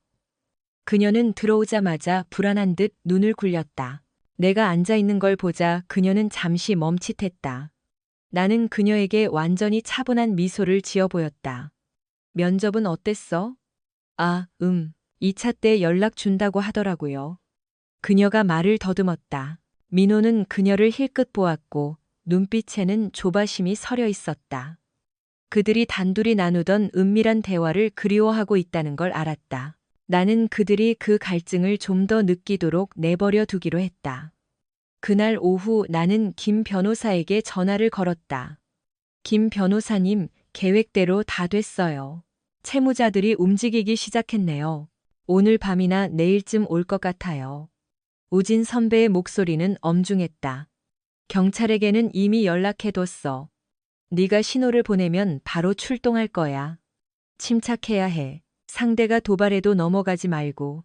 나는 유리병 너머로 어머니에게 가련한 미소를 짓고 있는 민호를 보았다. 그리고 나직하게 답했다. 그 어느 때보다 침착해요. 전화를 끊고 가방에 넣었다. 두려움은 사라졌다. 남은 것은 이제 끝낼 때가 되었다는 명확한 확신뿐이었다. 저녁 7시경 면회 시간이 끝나가고 시어머니가 돌아갈 준비를 할 때 민호가 갑자기 내 손을 꽉 잡았다. 지수야, 집 하는 거 어떻게 됐어? 나는 그의 눈을 똑바로 보았다. 내일 오후에 계약금 입금받고 명의 이전 절차 밟으러 부동산 가기로 했어요. 일 잘 풀리면 3일 뒤면 도장 찍을 수 있을 거예요. 민호의 눈이 번뜩였고 시어머니는 뛸 듯이 기뻐했다. 잘했다, 우리 아가. 이제야 한시름 놓겠구나. 동현은 잠시 침묵하더니 작게 물었다. 지수 씨, 정말 아무 문제 없는 거지? 나는 고개를 끄덕였다. 걱정 마요, 동현 씨. 저녁 8시경 야간 간호사가 다녀간 뒤 병실이 다시 정적에 휩싸였을 때 문이 거칠게 열렸다. 낯선 남자 3명이 들어왔다. 그들은 방문객처럼 보이지 않았다. 차가운 눈빛과 곱게 펴진 어깨에서 위협적인 기운이 뿜어져 나왔다. 병실 안의 공기는 순식간에 팽팽해졌다. 맨 앞에 남자가 방안을 훑어보더니 민호를 똑바로 쳐다봤다. 박민호 씨, 문병 왔습니다. 민호의 안색이 순식간에 창백해졌고 그는 크게 신음하기 시작했다. 누구세요? 여기서 뭐 하시는 거예요? 저중상 입었어요. 와이프가. 제 아내가 곧 집 팔아서 당신들 돈 갚을 거라고요. 시어머니가 경고 섞인 목소리로 소리쳤다. 누구신데 이래요? 여긴 병원이에요. 소란 피울 곳이 아니라고요. 남자 중 한 명이 비웃었다. 그저 오래된 친구를 보러 왔을 뿐입니다. 아주머니, 걱정 마세요. 그들의 시선이 내게 꽂혔다. 나는 한 걸음 앞으로 나섰다. 목소리는 여전히 차분했다. 민호를 찾으신다면 용건을 말씀하시죠. 제가 아내입니다. 남자가 눈썹을 치켜 올렸다. 아, 당신이 그 아내분인가? 더 잘됐네. 남편분이 우리한테 원금만 2억 가까이 빚지고 있어요. 이자도 만만치 않죠. 2주 안에 갚기로 약속했는데 그 기한이 다 돼갑니다. 우리는 확실한 답을 원합니다. 언제 돈을 받을 수 있는지 말이죠. 병실안은 찬물을 끼얹은 듯 조용해졌다. 시어머니는 떨리는 몸으로 민호를 돌아보았다. 민호야, 너 저 사람들에게 그렇게 큰 돈을 빌렸니? 왜 엄마한테 말 안 했어? 민호는 땀을 비오듯 흘리며 말을 더듬었다. 그냥 일 때문에 잠깐 빌린 거예요. 지수야. 저 사람들한테 우리 돈 생길 거라고 말해줘. 나는 민호를 바라보았다. 목소리는 소름 끼칠 정도로 평온했다. 걱정 마요. 돈 생길 거예요. 하지만 내 건물을 팔아서 주는 건 아니에요. 병실 전체가 얼어붙은 듯 했다. 세 남자는 눈을 가늘게 뜨고 나를 빤히 쳐다봤다. 그게 무슨 소리지? 나는 휴대폰을 꺼내 버튼 하나를 눌렀다. 병실 벽에 걸린 TV 화면이 밝게 켜졌다. 그날 밤의 CCTV 영상이 재생되었다. 프레임 하나하나가 수정처럼 선명했다. 민호가 일어나 휴대폰을 확인하고 치킨을 먹고 맥주를 마시며 유리가 그의 옆에 바짝 붙어 앉아 있는 모습. 집을 팔고 빚을 갚고 나를 속이는 내용의 대화가 조용한 병실에 울려 퍼졌다. 시어머니가 비명을 질렀다. 세상에, 이게 뭐야? 민호야, 네가 어떻게 이럴 수 있어? 동현은 얼어붙었고 유리는 사색이 되어 벽으로 몸을 웅크렸다. 민호는 더 이상 신음할 수도 없었다. 그는 공황 상태에서 벌떡 일어나 앉았다. 깁스한 다리가 침대 위로 쾅 떨어졌다. 지수야, 내 말 좀 들어봐. 설명할게. 이건 오해야. 오해? 나는 차갑게 웃었다. 당신이 집 팔게 하려고 다리 부러진 척 연기한 게 오해인가요? 아니면 당신이랑 유리가 내 돈으로 도박 빚 갚으려고 공모한 게 오해인가요? 사채업자 3명은 서로를 쳐다봤다. 우두머리 격인 남자가 고개를 끄덕이며 나직하게 웃었다. 세상에나, 박민호 씨가 이렇게 배짱이 두둑한 줄 몰랐네. 나는 그들을 향해 돌아섰다. 이 사람이 당신들에게 진 빚은 도박 빚입니다. 저는 상관없는 일이지만 이미 변호사와 경찰에게 연락해뒀어요. 모든 증거는 그들에게 넘어갔습니다. 여기서 더 소란을 피우면 곤란해지는 건 이 사람뿐만이 아닐 거예요. 남자는 나를 한참 쳐다보더니 크게 웃었다. 알겠습니다. 집안 싸움엔 끼지 않죠. 하지만 박민호 씨 빚은 빚입니다. 이게 우리가 당신에게 주는 마지막 기회입니다. 그들은 더 말하지 않고 몸을 돌려 나갔다. 병실 안엔 무거운 침묵이 내려앉았다. 시어머니는 오열하며 민호의 가슴을 세게 내리쳤다. 네가 날 망쳤어, 이 자식아. 어쩌다 이 지경이 된 거야. 동현은 가슴 아픈 실망감을 가득 담아 민호를 쳐다봤다. 형이 어떻게 형수님한테 거짓말을 해. 어머니까지 속이고 그 모든 게 돈 때문이었어? 유리는 벌벌 떨며 주저앉았다. 언니, 내가 잘못했어. 민호 오빠가 시켜서 그런 거야. 일이 이렇게 커질 줄 몰랐어. 민호는 나를 바라보았다. 그의 눈에는 처음으로 진짜 본성이 드러났다. 공포와 절망이 뒤섞인 모습이었다. 지수야, 제발 부탁이야. 나 버리지 마. 내가 잘못했어. 정말이야. 나는 그를 아주 오랫동안 바라보았다. 더 이상 화가 나지도 않았고 처음처럼 가슴이 아프지도 않았다. 남은 건 지독한 피로감뿐이었다. 당신은 한 번만 잘못한 게 아니에요. 거짓말을 선택한 순간부터 틀렸던 거예요. 도박 때문에 부모님이 물려주신 건물을 위험에 빠뜨린 순간. 우리 사이에 지킬 건 아무것도 남지 않았어요. 나는 시어머니를 향해 천천히 그리고 신중하게 말했다. 어머니, 전 이 가족에게 모든 걸 헌신했어요. 하지만 오늘부터 전 더 이상 어머니 며느리가 아닙니다. 오 여사는 굳어버리더니 의자에 무너지듯 앉았다. 나는 동현을 보았다.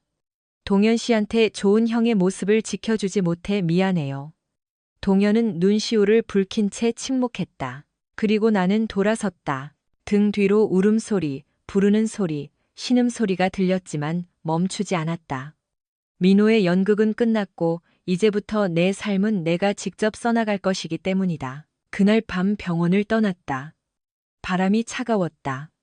가로등 불빛이 젖은 아스팔트 위에 노란 선을 길게 그리고 있었다. 수년 만에 처음으로 나는 이 도시에서 어디에도 속하지 않은 채 걷고 있었다. 어딜 가든 집이라 부를 수 있는 곳으로 돌아가야만 했지만 이제 그 집은 상처가 되어버렸다. 나는 부모님이 물려주신 집으로 돌아왔다. 민호의 더러운 도박 자금으로 바뀔 뻔한 그곳으로. 현관문이 닫혔다. 나는 벽에 기대어 바닥으로 미끄러지듯 주저앉아 두 손에 얼굴을 묻었다. 병원에서 얼마나 강했든 간에 지금 나는 예전처럼 약해져 있었다. 눈물이 흘렀다. 민호를 여전히 사랑해서가 아니라 내 자신을 위해서, 내가 낭비한 그 어리석은 세월을 위해서였다. 다음 날 아침 일찍 일어나 김 변호사에게 전화했다. 내 목소리는 단호했다. 김 변호사님, 이혼 절차 최대한 빨리 마무리해 주세요. 단 하루도 이 일을 끌고 싶지 않아요. 선배는 잠시 침묵하더니 대답했다. 걱정 마. 이 모든 증거라면 이혼과 재산 분할은 아주 간단할 거야. 넌 그의 어떤 채무에도 책임질 필요 없어. 나는 그가 보지 못하더라도 고개를 끄덕였다. 내가 지금 필요한 건 서류상의 승리가 아니라 민호의 인생에서 걸어 나갈 수 있는 명확한 경계선이었다. 오후에 동현이 우리 집을 찾아왔다. 그는 초인종을 누르기 전 대문 앞에 한참을 서 있었다. 내가 문을 열어주자 그는 고개를 숙였다. 지수 씨, 정말 미안해. 난 민호 형이 그런 줄 몰랐어. 알았더라면. 나는 그를 슬프면서도 연민 어린 눈으로 바라보았다. 동현 씨를 탓하지 않아요. 당신은 잘못한 게 없으니까요. 그가 그렇게 했지만. 동현이 머뭇거렸다. 어머니가 병원에서 밤새 우셨어. 당신에게 그렇게 여러 번 압박을 가한 걸 후회하고 계셔. 오늘 아침에 당신에게 대신 사과해 달라고 하셨어. 나는 어제 시어머니의 비참한 얼굴을 떠올리며 잠시 침묵했다. 그녀를 온전히 원망할 수는 없었다. 그녀는 악한 사람이 아니었다. 그저 아들에 대한 사랑에 눈이 멀었을 뿐이었다. 어머니께 전해줘요. 전 원망하지 않는다고. 하지만 민호 씨와 저 사이의 일은 바뀔 수 없다고요. 동현은 소매로 눈물을 닦았다. 그냥 지수 씨가 이 일 끝에 평온을 찾길 바랄 뿐이야. 고마워요라고 나는 말했다. 그날 이후 나는 다시는 병원에 가지 않았다. 모든 법적 문제는 변호사에게 일임했다. 민호를 다시 만나고 싶지 않았다. 그 남자의 그 어떤 변명도 더 이상 듣고 싶지 않았다. 내가 이해해야 할 것은 이미 다 이해했기 때문이다. 일주일 뒤 모르는 번호로 전화가 왔다. 시어머니였다. 지수야, 미안하다. 내가 잘못했다. 내 자식만 믿고 너를 힘들게 했구나. 이제야 네가 가장 많이 상처받았다는 걸 알겠다. 목소리는 떨렸고 거친 숨소리에 끊겼다. 나는 답하기 전 한참을 침묵했다. 어머니를 탓하지 않아요. 하지만 전 돌아갈 수 없어요. 너무 지쳤거든요. 수화기 너머로 그녀의 목소리가 메어지더니 오열 소리만 들려왔다. 나는 돌덩이처럼 무거운 마음으로 전화를 끊었다. 어떤 고통은 증오에서 오는 게 아니라 더 이상 돌아갈 길이 없다는 사실에서 온다. 재판날, 민호가 끌려 나왔다. 전보다 훨씬 수척해진 모습이었고 예전의 거만함은 사라져 있었다. 나를 보자 그의 눈에 희미한 희망이 어렸다. 지수야, 내가 잘못했어. 제발 판사님께 기회 한 번만 달라고 말해줘. 나는 그를 쳐다보지 않았다. 판사를 똑바로 바라보며 차분한 목소리로 성명서를 읽어내려갔다. 한마디 한마디가 민호와 나 사이에 남은 마지막 끈을 끊어내는 단호한 칼날 같았다. 이혼은 신속하게 승인되었다. 법적으로 우리는 공식적으로 타인이 되었다. 나는 그의 채무에 대해 어떠한 책임도 지지 않았다. 집은 여전히 내 소유였다. 민호의 남은 생애는 더 이상 나와 상관없는 일이 되었다. 법원을 나서며 깊은 숨을 들이마셨다. 그날 하늘은 유난히 푸르렀다. 미소가 지어질 만큼 푸르렀다. 하늘은 항상 그곳에 있었다는 걸 깨달았다. 그저 지난 몇 년간 내가 고개를 들어보는 걸 잊었을 뿐이었다. 한 달 뒤 나는 이사를 했다. 기억이 두려워서가 아니라 새로운 곳에서 다시 시작하고 싶었기 때문이다. 회사에서도 새로운 지사로 발령 신청을 했다. 바쁜 업무 덕분에 과거를 생각할 틈이 없었다. 어느 날 퇴근 후 우연히 슈퍼마켓 앞에서 유리를 만났다. 그녀는 많이 여위었고 평소처럼 화장을 하지 않은 모습이었다. 나를 보자 그녀는 돌처럼 굳어버렸다. 언니라고 그녀가 불렀다. 나는 고개를 끄덕였다. 미안해. 그녀가 속삭였다. 언니가 용서해 주길 바라지 않아. 그냥 정말 내가 잘못했다고 말하고 싶었어. 나는 그녀를 바라보았다. 심장엔 더 이상 증오가 남아있지 않았다. 내가 겪은 일들은 나를 비난의 한계 너머로 밀어붙였다. 너 아직 젊어. 실수를 했고 대가를 치렀지. 그걸 교훈으로 삼아. 다신 그러지 말고. 유리는 오열하며 고개를 계속 끄덕였다. 나는 뒤도 돌아보지 않고 떠났다. 나에게 유리는 그저 과거의 일부가 되었을 뿐 그 이상도 이하도 아니었다. 그날 밤 새 아파트 베란다에 혼자 앉아 따뜻한 차를 마시며 아래 거리의 차들이 줄어드는 것을 지켜보았다. 미풍이 스쳐 지나갔고 내 심장은 기이할 정도로 평온해졌다. 더 이상 가슴을 찢는 고통도 원망도 자책도 없었다. 그저 폭풍우가 지나간 뒤의 하늘처럼 맑고 옅은 구름만 남은 듯한 가벼운 공허함 뿐이었다. 아직 완전히 낫지는 않았지만 올바른 방향으로 가고 있다는 걸 알았다. 인생은 가혹하지만 공평하기도 했다. 그것은 내게서 남편을 앗아갔지만 나 자신을 되돌려 주었다. 전보다 더 명석하고 강인해진 나를 말이다. 유리와의 우연한 만남 이후 나는 내 마음이 과거의 어떤 잔향에도 흔들리지 않을 만큼 평온해졌다고 생각했다. 하지만 인생은 그리 쉽게 놓아주는 법이 드물었다. 어느 월요일 아침 사무실에 출근했을 때 데스크 직원이 누군가 나를 찾아왔다고 전했다. 전 남편의 친척이었다. 나는 잠시 멈췄다. 막연한 불안감이 스쳤다. 사무실 문 앞에 서 있는 사람은 전 시어머니였다. 마지막으로 봤을 때보다 훨씬 여위어 있었다. 머리카락은 거의 백발이 다 되어 있었다. 허리는 굽어 있었고 지친 눈가의 주름은 더 깊게 패어 있었다. 나를 보자. 그녀는 무언가 말하려 했지만 입이 떨어지지 않는 듯했다. 긴 침묵 끝에 그녀가 입을 열었다. 지수야. 엄마랑 잠깐만 이야기 좀 할 수 있을까? 나는 몇 초간 침묵하다 고개를 끄덕였다. 더 이상 그녀를 원망하진 않지만 다시 엄마라고 부를 만큼 가깝게 느껴지지도 않았다. 사무실 근처 작은 카페에 앉았다. 그녀는 손에 낡은 천가방을 꽉 쥐고 떨리는 목소리로 말했다. 민호가 이제 곧 다른 시설로 옮겨진대. 채무 문제로 조사를 더 받아야 한다더구나. 형량이 더 늘어날 수도 있다고 하네. 나는 낡은 나무 테이블을 빤히 쳐다보며 아무 말도 하지 않았다. 요즘 그 애가 너를 한 번만 보고 싶다고 매일같이 애원하는구나. 옮겨가기 전에 딱 한 번만 더 이야기하고 싶다고. 지수야. 엄마가 이런 부탁할 자격 없다는 거 안다. 하지만 난 그의 엄마다. 차마 견딜 수가 없구나. 그녀는 고개를 깊게 숙였다. 그녀의 목소리엔 예전 같은 압박감이 아니라 아들이 무너지는 걸 보면서도 구제할 수 없는 어머니의 비참한 무력감이 서려 있었다. 의사 말로는 기운도 없고 정신적으로도 불안정한 상태라더구나. 그냥 혹시라도 그 애가 나쁜 마음이라도 먹을까봐 겁이 나서. 그 말에 심장이 조여왔다. 아무리 민호가 나를 아프게 했어도 그가 그런 선택을 하는 건 원치 않았다. 한참을 침묵하다 결국 천천히 말했다. 한 번만, 딱 한 번만 가볼게요. 전 시어머니의 눈이 구원이라도 받은 듯 밝아졌다. 그녀는 가슴 앞에 두 손을 모았다. 고맙다, 지수야. 정말 고맙다. 이틀 뒤 나는 구치소 면회실을 찾았다. 철문이 등 뒤에서 쾅 닫혔다. 차갑고 무거운 소리였다. 좁은 면회실에서 두꺼운 유리를 사이에 두고 민호와 마주 앉았다. 그는 수척했고 눈이 움푹 들어가 있었다. 나를 보자 그는 믿기지 않는다는 듯 쳐다봤다. 지수야, 정말 와줬구나. 나는 작게 고개를 끄덕였다.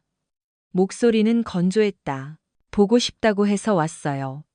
할 말 있으면 빨리 해요. 민호는 고개를 숙이고 어깨를 떨었다. 한참 뒤 고개를 든 그의 눈은 붉게 충혈되어 있었다. 나 스스로를 정당화할 말은 아무것도 없다는 거 알아. 그냥 한 가지만 말하고 싶었어. 미안해. 내 인생 망쳐서 정말 미안해. 나는 그의 눈을 깊이 들여다보았다. 분노도 비통함도 느껴지지 않았고 그저 적막한 피로감 뿐이었다. 미안하다는 말이 지금 와서 뭘 바꿀 수 있겠어요? 민호는 고개를 저었다.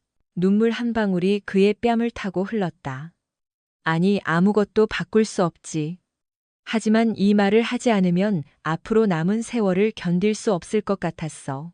나는 아주 오랫동안 침묵했다. 그 순간 나는 내 앞에 앉아 있는 남자가 내가 한때 사랑했던 민호도 영상 속의 거짓말쟁이 남자도 아니라는 걸 깨달았다. 그는 그저 자신이 저지른 일의 대가 앞에 적나라하게 서 있는 패배한 남자일 뿐이었다. 지수야. 만약 시간을 되돌릴 수 있다면 난 너를 아예 안 만났을 거야. 너를 만나서 이렇게 아프게 하느니 말이야. 나는 가련하고 늦어버린 수긍의 옅은 미소를 지었다. 우리가 아예 안 만났다면 나는 잘못된 사람을 믿는 법도 상처받은 뒤에 일어나는 법도 배우지 못했겠죠. 당신은 내게 아주 비싼 교훈을 줬어요. 하지만 난 이미 대가를 치렀으니 남은 건 당신 책임이에요. 민호는 이 마지막 만남을 기억에 새기려는 듯 나를 빤히 쳐다봤다. 그의 눈빛은 지수야, 너 괜찮을까? 라고 묻는 듯 했다. 난 괜찮을 거예요. 라고 나는 짧게 답했다.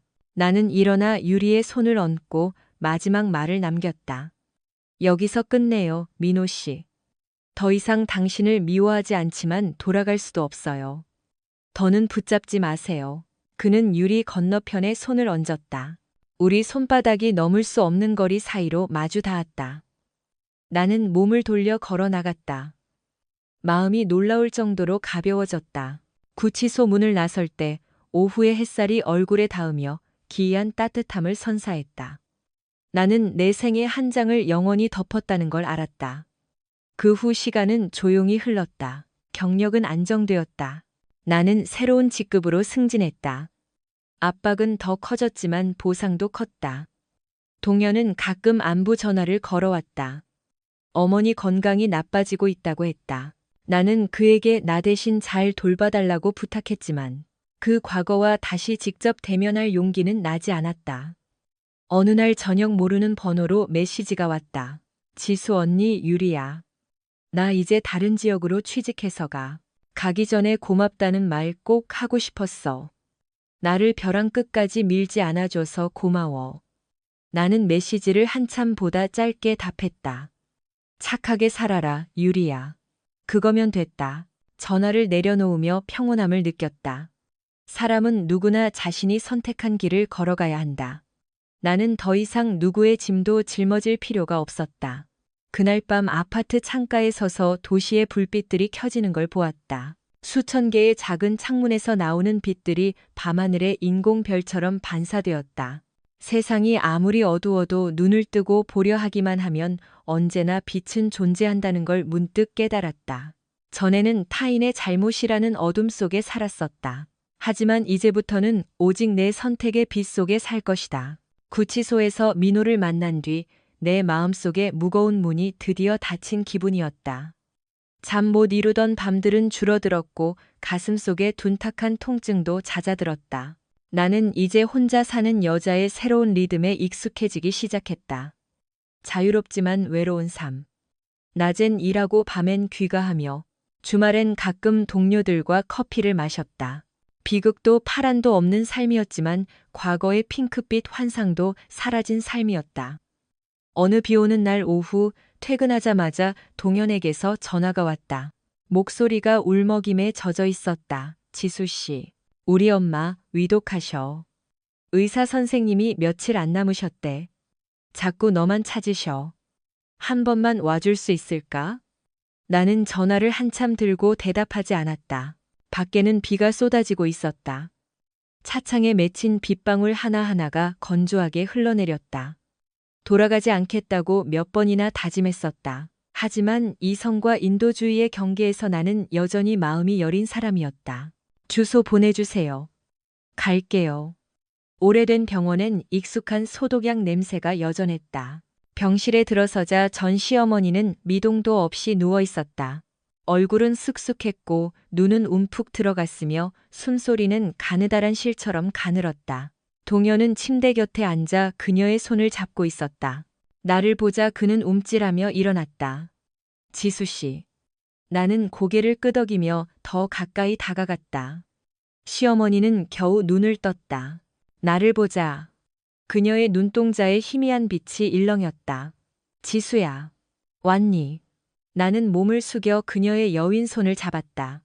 나를 그토록 비난하던 손은 이제 차갑고 떨리는 뼈마디만 남은 상태였다. 네, 저 여기 있어요. 그녀의 눈에서 눈물이 울컥 쏟아져 관자놀이를 타고 흘렀다. 내가 너한테 너무 모질게 굴었지, 지수야. 평생 내 자식만 보고 살았어.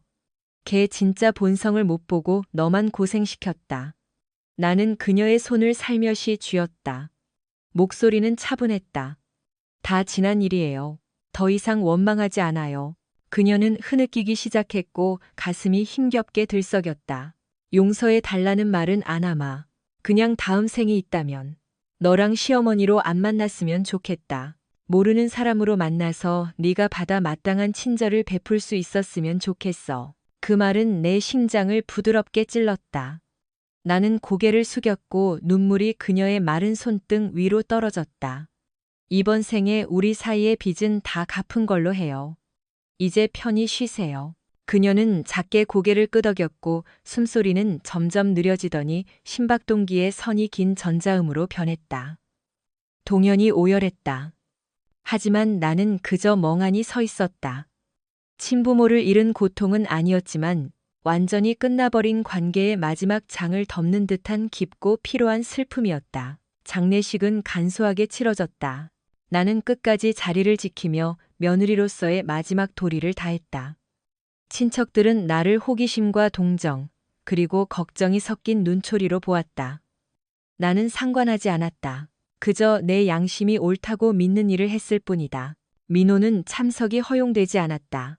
귀유 신청을 했지만 거절당했다고 들었다. 나는 그녀의 영정 사진을 보며 아들이 잘못된 길을 갔다는 걸 알고 얼마나 아팠을지 생각했다. 하지만 모든 것이 이미 늦어버린 일이었다. 장례를 마치고 동현이 나를 차까지 배웅했다. 그는 고개를 깊게 숙였다. 지수 씨, 당신의 선의에 보답할 길은 영영 없을 것 같아. 나는 그의 어깨에 손을 얹었다. 그냥 잘 살아요, 동현 씨. 그거면 돼요. 어머니가 하늘에서도 걱정하지 않으시게요. 그는 고개를 끄덕였다. 눈시울이 붉어졌다. 내 작은 아파트로 돌아와 문을 잠그고 등에 기댔다. 참 오랜만에 소리내어 울었다. 민호 때문도 그의 어머니 때문도 아니었다. 오직 내 인생의 고통스러운 한 장이 공식적으로 닫혔기 때문이었다. 예전에 나, 타인을 위해 자신을 잊을 만큼 맹목적이고 참기만 했던 그 여자와 작별하는 인사처럼 울었다. 그 후 며칠간 나는 나 자신을 구원하기 위해 일에 몰두했다. 연속적인 출장이 필요한 큰 프로젝트를 맡았다. 바쁜 일정 덕분에 생각할 틈이 거의 없었다. 나는 내가 상상했던 것보다 훨씬 강하다는 걸 깨달았다. 다른 도시로 간 출장 중 거래처와의 저녁 식사 자리에서 그쪽 수석 엔지니어인 상훈 씨를 만났다. 그는 차분하고 침착한 눈빛을 가진 사람이었다. 그는 너무 친근하게 굴거나 내 사생활을 궁금해하지 않았다. 우리의 대화는 오직 일과 삶, 그리고 가족에 관한 것이었다. 나를 배웅할 때 그는 미소 지었다. 오늘 밤 대화 즐거웠습니다, 지수 씨. 혹시 실례가 안 된다면 다음에 이 도시에 오시면 커피 한 잔 사고 싶습니다. 나는 조금 놀랐지만 고개를 끄덕였다. 좋아요. 호텔로 돌아오는 길에 내 마음이 전처럼 닫혀있지 않다는 걸 깨달았다. 새로운 남자를 만나는 게 더 이상 두렵지도, 관계를 억지로 쫓거나 피해야 한다는 압박감도 느껴지지 않았다. 그저 자연스럽게 흐르도록 두는 법을 배우고 있었다. 그날 밤 나는 거울 앞에 한참을 서 있었다. 거울 속 여자는 더 이상 예전처럼 슬픈 표정이 아니었다. 대신 평온하고 성숙하며 자기 주도적인 눈빛을 하고 있었다. 나는 내가 미소 짓는 것을 보았다. 수년 만에 내 얼굴에서 보는 미소였다. 내 삶은 참 많은 걸 잃었다. 결혼, 집, 신뢰. 하지만 나는 나 자신을 되찾았다. 더 이상 공포와 의존 속에 살지 않는 나를 말이다. 그리고 나는 내 앞에 새로운 길이 조용히 열리고 있다는 걸 알았다. 그 길은 요란하거나 화려하지 않지만 희망을 품고 있었다. 출장 이후 상훈 씨와는 계속 연락을 주고받았다. 요란한 메시지는 아니었고 가끔 안부를 묻는 정도였다. 때로는 그가 공사 현장 사진을 보내왔고 다른 때엔 내가 방금 완성한 설계도를 보냈다. 그것은 바위 사이를 흐르는 작은 시냇물처럼 부드러웠다. 소란스럽진 않지만 내가 더 이상 텅 빈 공간에 혼자 서 있지 않다는 걸 알려주기에 충분했다. 어느 주말 오후 상훈 씨가 메시지를 보냈다. 혹시 바빠요? 집 근처인데 커피 한 잔 대접해도 될까요? 나는 베란다를 보았다. 하늘은 맑았고 바람은 부드러웠다. 산더미 같은 서류에 파묻히지 않은 드문 오후였다. 나는 답했다. 금방 내려갈게요. 가로수길 뒤편 작은 카페였다. 상훈 씨는 이미 와 있었다. 내가 들어오는 걸 보고 그는 일어나 의자를 빼주었다. 그는 언제나처럼 침착하고 정중했으며 군더더기 없는 몸짓을 했다. 처음엔 일 이야기를 나누다 서서히 더 가볍고 사소한 주제로 옮겨갔다. 상훈 씨가 부드럽게 물었다. 혼자 사신 지 꽤 되셨나요? 나는 커피잔을 한참 바라보다 답했다. 이혼한 지 1년 조금 넘었어요. 상훈 씨는 그저 고개를 끄덕였고 더 캐묻지 않았다. 잠시 뒤 그가 담백하게 말했다. 저도 상실을 겪었습니다. 젊은 나이에 결혼했었는데 4년 전 아내가 교통사고로 떠났어요. 그 후론 거의 일만 하며 살았죠. 처음으로 그의 눈에서 깊은 슬픔을 보았지만 비극적이진 않았다. 잔잔한 호수처럼 고요했다. 왜 그가 무엇 하나 서두르지 않는지 비로소 이해할 것 같았다. 우리는 더 이상 그 이야기를 하지 않았다. 어떤 고통은 구태여 많은 말로 드러내지 않아도 된다는 걸 묵시적으로 이해하는 듯 했다. 그날 이후 상훈 씨는 가끔 나를 찾아오기 시작했다. 때로는 과일 봉지를 들고 오기도 했고, 어느 날은 밤에 따뜻한 코코아 한 잔을 사오기도 했다. 그는 선을 넘지 않았고 아무것도 요구하지 않았다. 적절한 시간에 오고 적절한 시간에 떠났다. 경계에 대한 그 존중이 나를 안심시켰다. 어느 날 동현이 다시 연락을 해왔다. 민호가 요양시설에서 뇌졸중으로 쓰러졌다는 소식이었다. 중환자실에 있다고 했다. 나는 입을 굳게 다물었다.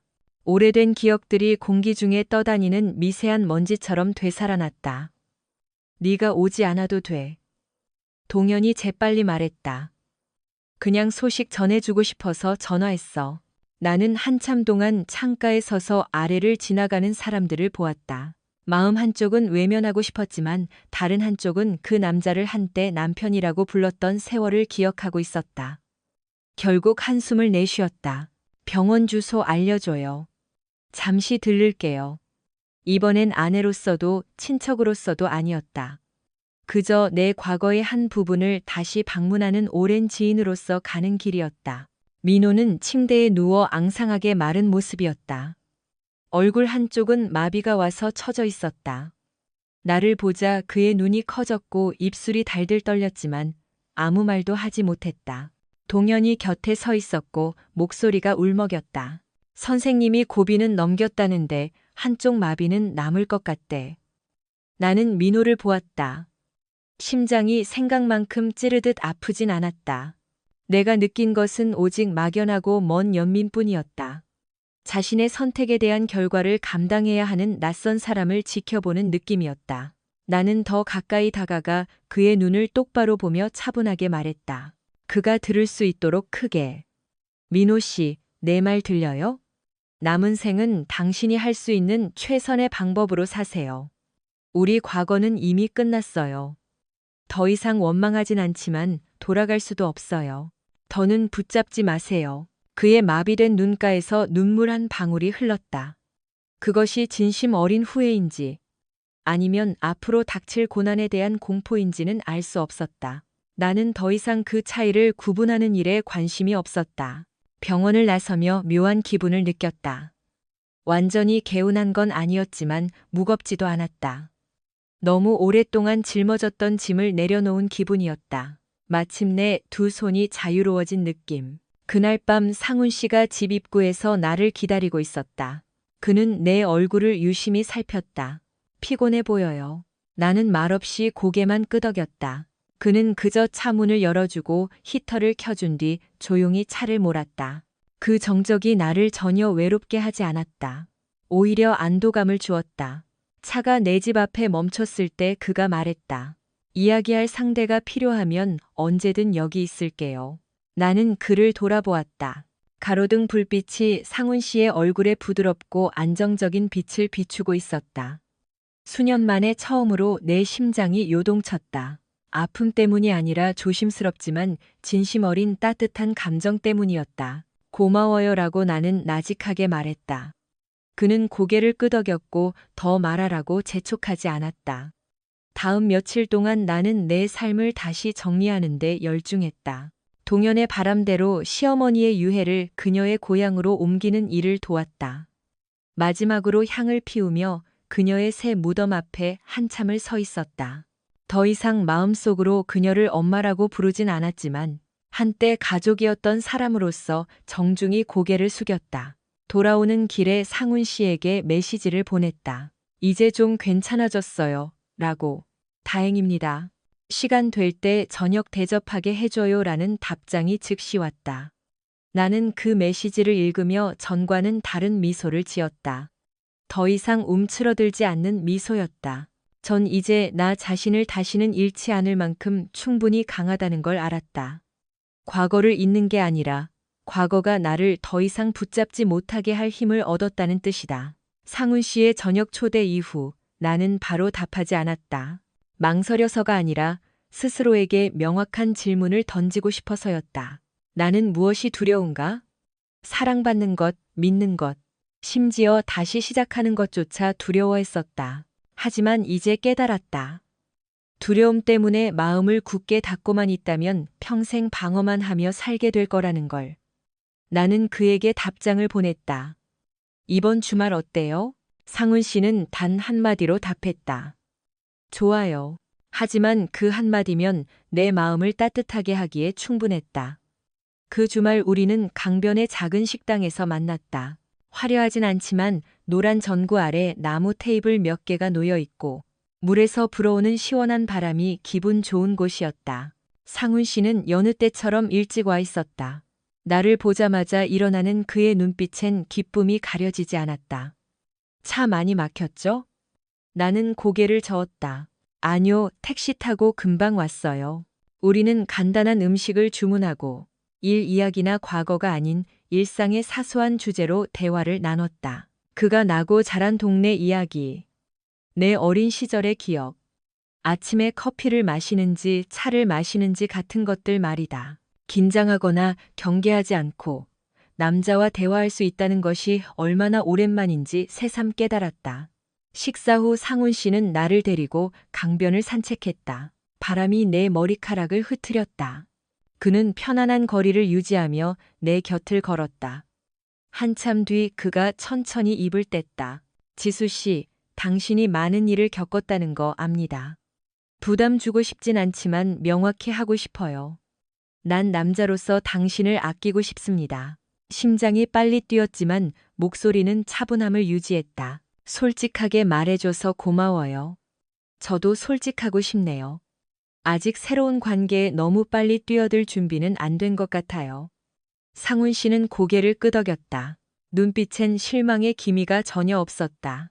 지금 당장 답을 원하는 건 아닙니다. 그냥 내가 여기 있다는 것, 그리고 기다릴 수 있다는 걸 알아줬으면 해요. 나는 그를 보았다. 기묘한 감정이 솟구쳤다. 그것은 감정의 폭발이 아니라 희귀한 평온함이었다. 존중받고 있다는 느낌에서 오는 평온함. 그날 밤 집에 돌아와 창가에 한참 앉아 있었다. 민호를 생각했고 과거의 결혼 생활과 상처들을 생각했다. 신기하게도 심장이 충분히 침착했다. 그의 이름을 떠올려도 더 이상 찌르는 듯한 통증은 없었다. 그는 그저 지나간 삶의 일부였고 나를 지금 이 자리로 이끌기 위해 존재해야만 했던 아름답지 못한 한 장이었을 뿐이다. 며칠 뒤 동현이 다시 연락했다. 이번엔 목소리가 더 무거웠다. 지수 씨, 민호 형이 점점 나빠지고 있어. 한쪽은 아예 못 움직여. 의사 말로는 회복 가능성이 아주 희박하대. 나는 침묵하며 들었다. 그냥 알려주고 싶어서 전화했어. 라고 그가 말했다. 다시는 너한테 오라고 하지 못하겠어. 나는 가만히 내리는 비를 보며 천천히 말했다. 알려줘서 고마워요. 내가 도울 수 있는 게 있다면 말해줘요. 동현의 목소리가 메었다. 당신은 우리 가족한테 늘 너무 잘했어. 우리가 빚이 참 많아. 전화를 끊고 나는 작게 한숨을 쉬었다. 더 이상 그 가족을 원망하지 않는다. 지난 몇 년간 모든 부채와 시시비비, 상실은 다 정산되었다. 내게 남은 단 한 가지는 내 마음이 결코 냉소적으로 변하지 않게 하겠다는 결연함뿐이었다. 다른 날 저녁 상훈 씨는 자신이 맡은 새 프로젝트 현장인 도시 외곽 부지로 나를 데려갔다. 전 그냥 입찰 관련 자문 의견을 주러 동행한 것이었다. 하지만 그 여정 속에서 나는 그가 어떤 사람인지 더 잘 알게 되었다. 상훈 씨는 일에 있어 매우 진지했고 동료들을 존중하며 대했으며 절대 과시하거나 화를 내지 않았다. 내가 전문가 의견을 낼 때 그는 경청했고 결코 말을 자르거나 자신의 주장을 강요하지 않았다. 돌아오는 길, 가로수가 우거진 도로 위에서 차가 천천히 달릴 때 상훈 씨가 문득 물었다. 지수 씨, 언젠가 마음이 열린다면 나한테도 기회를 줄 수 있나요? 나는 그를 돌아보았다. 그의 시선은 강요하거나 독촉하지 않았고 오직 인내심과 품격 있는 희망만이 가득했다. 나는 바로 답하지 않았다. 시간이 필요해요 라고 말했다. 그리고 어쩌면 약간의 용기도요. 확실한 건 약속 못하지만 저 자신을 더 이상 가두진 않을 거예요. 상훈 씨는 미소 지었다. 그거면 충분합니다. 그 후로 상훈 씨와 나는 더 자주 만났지만 우리는 안전한 거리를 유지했다. 나는 내 자신도 변하고 있다는 걸 느끼기 시작했다. 미래라는 단어를 떠올릴 때 더 이상 두렵지 않았다. 행복이 깨지기 쉬운 연약한 것이라고 단정짓지도 않게 되었다. 나는 천천히 걷는 법, 작은 순간을 소중히 여기는 법, 그리고 무엇보다 조심스럽지만 마음을 닫지 않은 채 다시 믿는 법을 배우고 있었다. 어느 오후 나는 부모님의 묘소를 찾았다. 소박한 두 봉분 앞에 서서 향을 피우고 한참을 고개 숙여 인사했다. 나 스스로에게 하듯 나직하게 속삭였다. 엄마, 아빠, 나 이제 극복했어. 예전의 나약한 꼬마 지수가 아니야. 미풍이 풀밭 위를 스쳐 지나갔다. 어딘가에서 부모님이 미소 짓고 있는 듯한 기분이 들었다. 그날 밤 상훈 씨가 제 고향까지 데리러 왔다. 가슴 한구석이 기묘하게 따뜻해졌다. 배신에 너무 익숙했던 여자와 큰 상실을 겪었던 남자 사이에 우리는 서두르지 않았다. 우리는 천천히 조심스럽게 하지만 진심으로 곁을 걷고 있었다. 앞길이 멀고 미래를 예측할 순 없다는 걸 안다. 하지만 10년 뒤 이 시절을 돌아본다면 다르게 살아볼 기회를 스스로에게 준 것을 결코 후회하지 않을 거라 믿는다. 시간은 평온한 강물처럼 천천히 흘렀다. 상훈 씨와 나는 서로를 남자친구와 여자친구로 부르지도 서둘러 정해 내리지도 않았다. 그저 서로의 삶에 존재하며 서로를 놓치지 않을 만큼 가깝고 숨막히지 않을 만큼 거리를 두었다. 나는 누군가 곁에 있어서가 아니라 내 자신이 변화라는 생각 앞에 더 이상 떨지 않게 되었기에 새로운 평온을 찾았다. 어느 겨울 아침 동현이 전화를 해왔다.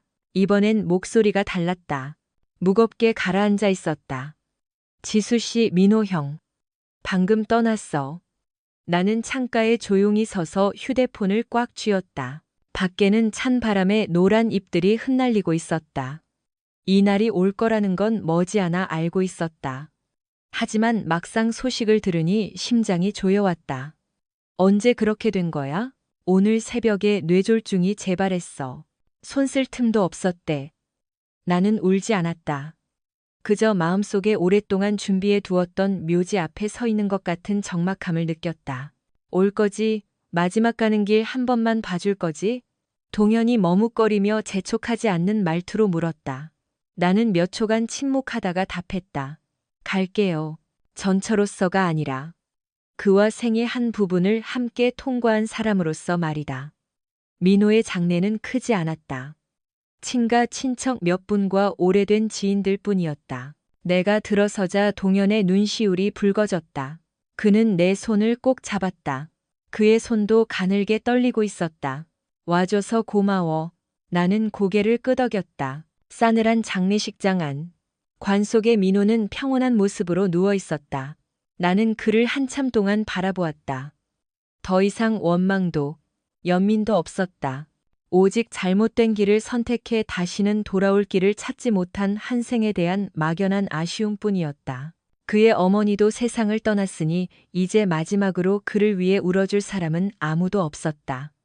동현이 모든 일을 도맡아 처리했다. 상복을 입은 그를 보며 가슴 한구석이 미어졌다. 인생이 그에게서 짧은 몇 년 사이 너무 많은 걸 앗아갔다.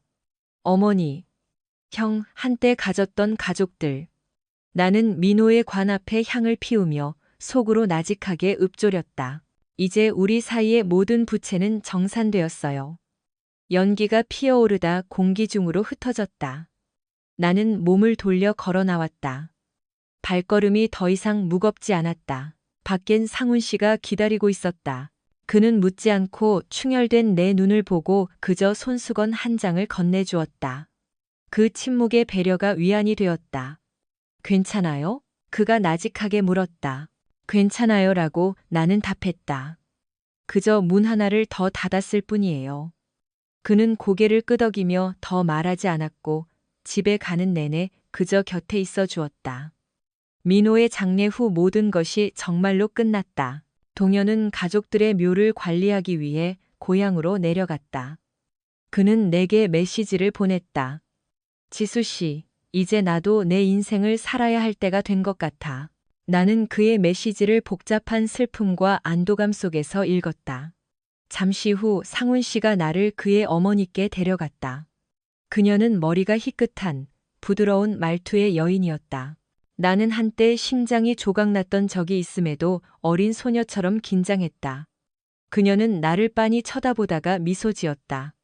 네가 지수구나. 상훈이가 네 이야기를 참 많이 했어.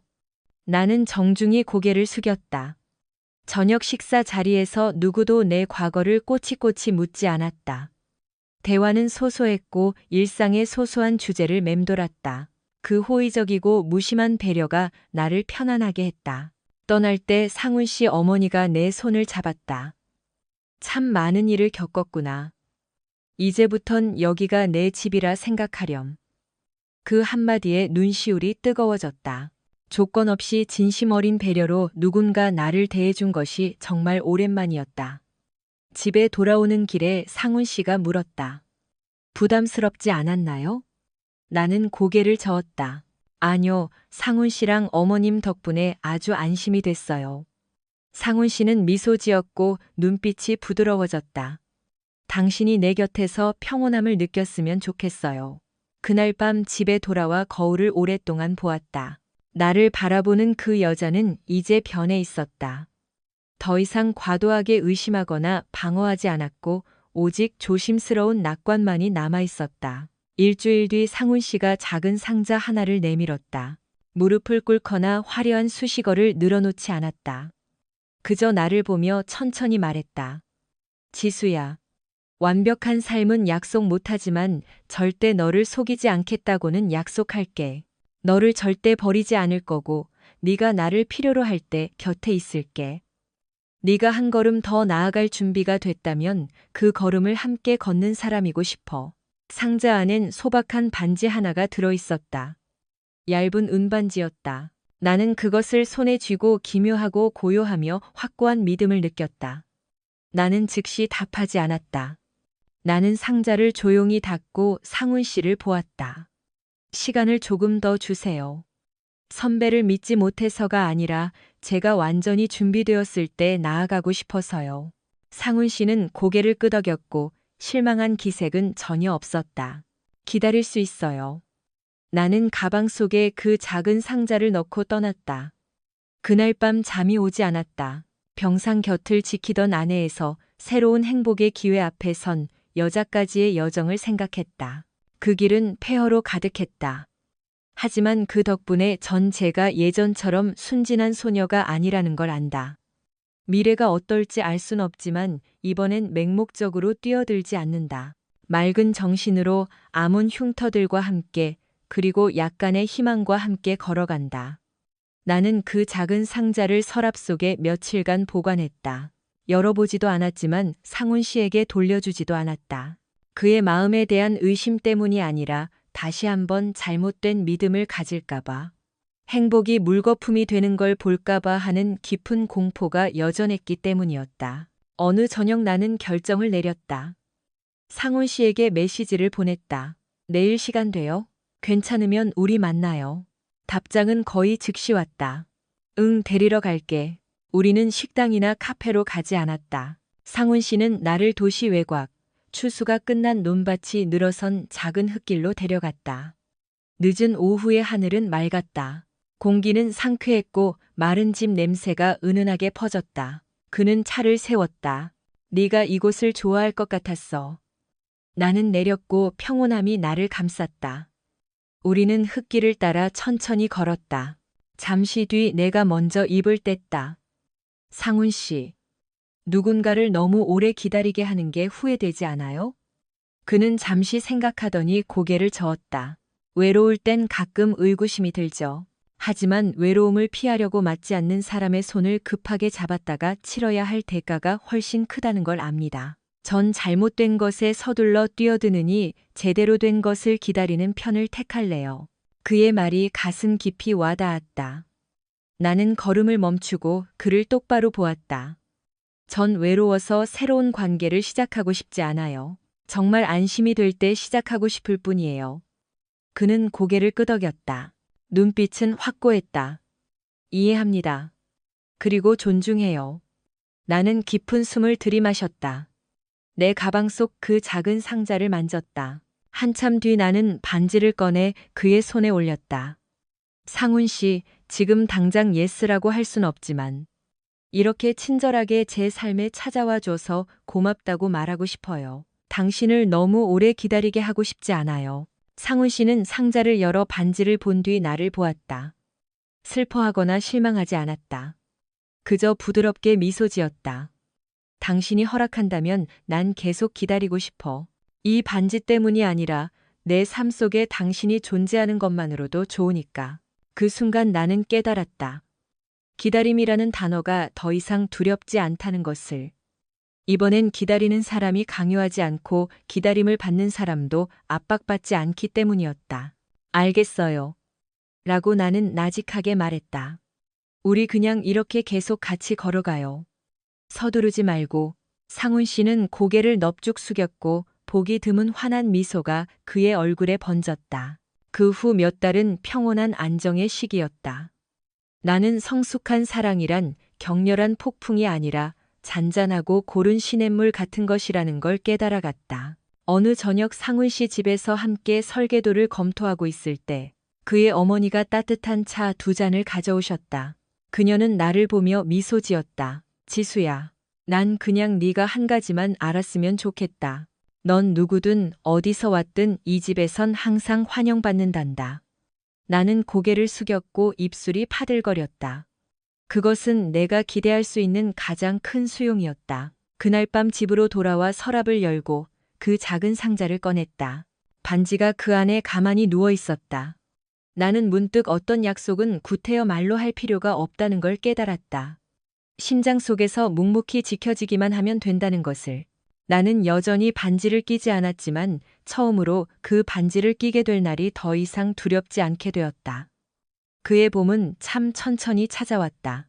나는 아파트 창가에 서서 도시를 내려다보며 정말 오랜만에 평온함을 느끼고 있다는 걸 깨달았다. 악몽은 벗었다.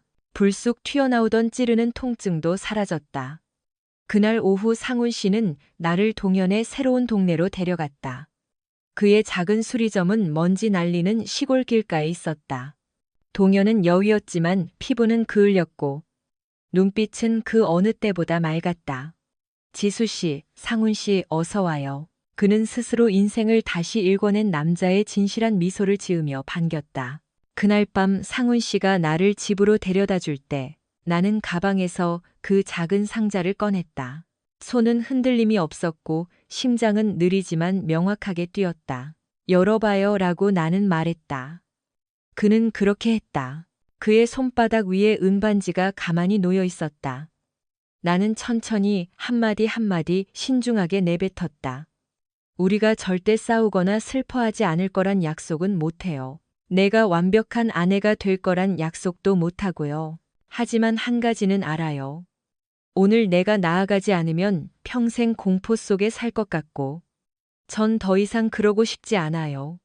상훈 씨는 한참 동안 나를 보았다. 그의 눈시울이 붉어졌다. 그는 아무 말도 하지 않고 조심스럽게 반지를 꺼내 내 손가락에 끼워 주었다. 마치 나를 위해 맞춘 것처럼 완벽하게 맞았다. 지수 방식대로 나랑 결혼해줘 라고 그가 속삭였다. 다른 모든 건 시간이 말해주게 하자. 나는 고개를 끄덕였다. 울지 않았다. 그저 가슴 속에 은은한 온기가 퍼지는 것을 느꼈다. 우리의 결혼식은 작았다. 동현이 그곳에 있었다. 소박한 흰 드레스를 입고 서서 나는 예전에나 병원에서 무너졌던 여자, 거짓된 결혼 생활을 견디던 여자를 생각했다. 평온으로 가는 길은 모든 것을 잊는 것이 아니라 상처를 마주하고 두려움 없이 나아가는 것임을 드디어 이해했다.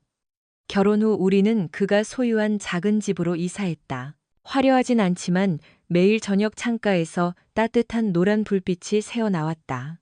부엌에선 그릇 달그락거리는 소리가 났다. 내가 돌아올 집을 누군가 기다려준다는 것, 그거면 충분했다. 가끔 민호의 꿈을 꿨지만 그는 낯선 사람처럼 스쳐 지나갔다. 우리 사이엔 더 이상 빚이 없었다. 나는 그저 평온을 느끼며 잠에서 깼다. 어느 아침 현관 평상에서 차를 마시고 있을 때 상훈 씨가 내 어깨에 손을 얹었다. 지수야 라고 그가 나직하게 불렀다. 내 과거에 대해 한 번도 묻지 않았지만 한 가지만 말해주고 싶어. 내가 여기까지 올 만큼 강해줘서 고마워. 나는 그의 손을 잡았다. 그리고 기다려줘서 고마워요. 우리는 서로를 바라보았다. 더 이상의 말은 필요 없었다. 인생엔 보상받지 못할 상실도 있다. 나는 결혼을 잃었다. 신뢰를 잃었다. 고통 속에서 청춘의 세월을 잃었다. 하지만 대신 나는 나 자신을 지탱하는 법을 배웠다. 친절의 가치와 적절한 시기에 적절한 사람을 믿는 것이 무엇인지 배웠다. 내가 그 CCTV 영상을 보지 못했다면, 내가 진실을 마주할 용기를 내지 못했다면, 나는 오늘까지도 아름다운 거짓 속에 살고 있었을 것이다. 그리고 내가 과거를 놓아줄 용기를 내지 못했다면, 나는 이 평온한 현재를 결코 찾지 못했을 것이다. 결국 나는 아주 단순한 사실 하나를 깨달았다. 행복은 결코 상처받지 않는 것이 아니라는 것을. 행복은 심장이 부서진 뒤에도 다시 믿고 살아가고 사랑할 용기를 내는 것. 아픈 심장을 가졌지만 더 이상 원망을 품지 않는 것이라는 사실을 말이다. 지수의 이야기는 눈물과 배신, 붕괴, 그리고 재생의 긴 여정이었다. 맹목적인 믿음 속에 살던 한 아내로서 그녀는 청춘과 존엄, 극심한 고통이라는 대가를 치러야 했다. 하지만 그 어둠 속에서 그녀는 일어서는 법을 배웠고 투명함과 명예, 그리고 자존감의 가치를 되찾았다. 이 이야기는 맹목적인 인내가 숭고한 희생처럼 보일지 몰라도 대개 비극을 연장할 뿐이라는 것을 일깨워준다. 존중과 정직이 사라졌을 때 인내는 상처를 더 깊게 만들 뿐이다. 지수의 이야기에서 얻는 가장 큰 교훈은 복수나 원망이 아니라 진실을 마주하는 용기, 다시 선택하고 자신의 삶에 책임을 지는 태도다. 삶에서 때로는 더 중요한 것, 즉 자기 자신의 가치를 지키기 위해 상실을 받아들여야 할 때가 있다. 돈은 다시 벌 수 있다. 사랑은 치유될 수 있지만 한 번 잃어버린 자존감은 되찾기 매우 힘들다. 외로움이 두려워 독이 되는 관계를 붙잡지 마라. 타인을 기쁘게 하려 자신을 학대하지 마라. 지수가 행복을 찾은 건 운이 좋아서가 아니라 그럴 자격이 있었기 때문이다. 그녀는 그 모든 고난 끝에 평온한 삶을 누릴 자격이 있었다. 그녀의 새로운 행복은 보상으로 온 것이 아니라 성장의 결과물이다. 만약 당신이 지수와 같은 상황에 있다면 아무리 늦어 보이더라도 당신에겐 당신 삶을 선택할 권리가 있음을 기억하라. 때로는 놓아주는 것이 상실이 아니라 새로운 삶의 시작이 되기도 한다.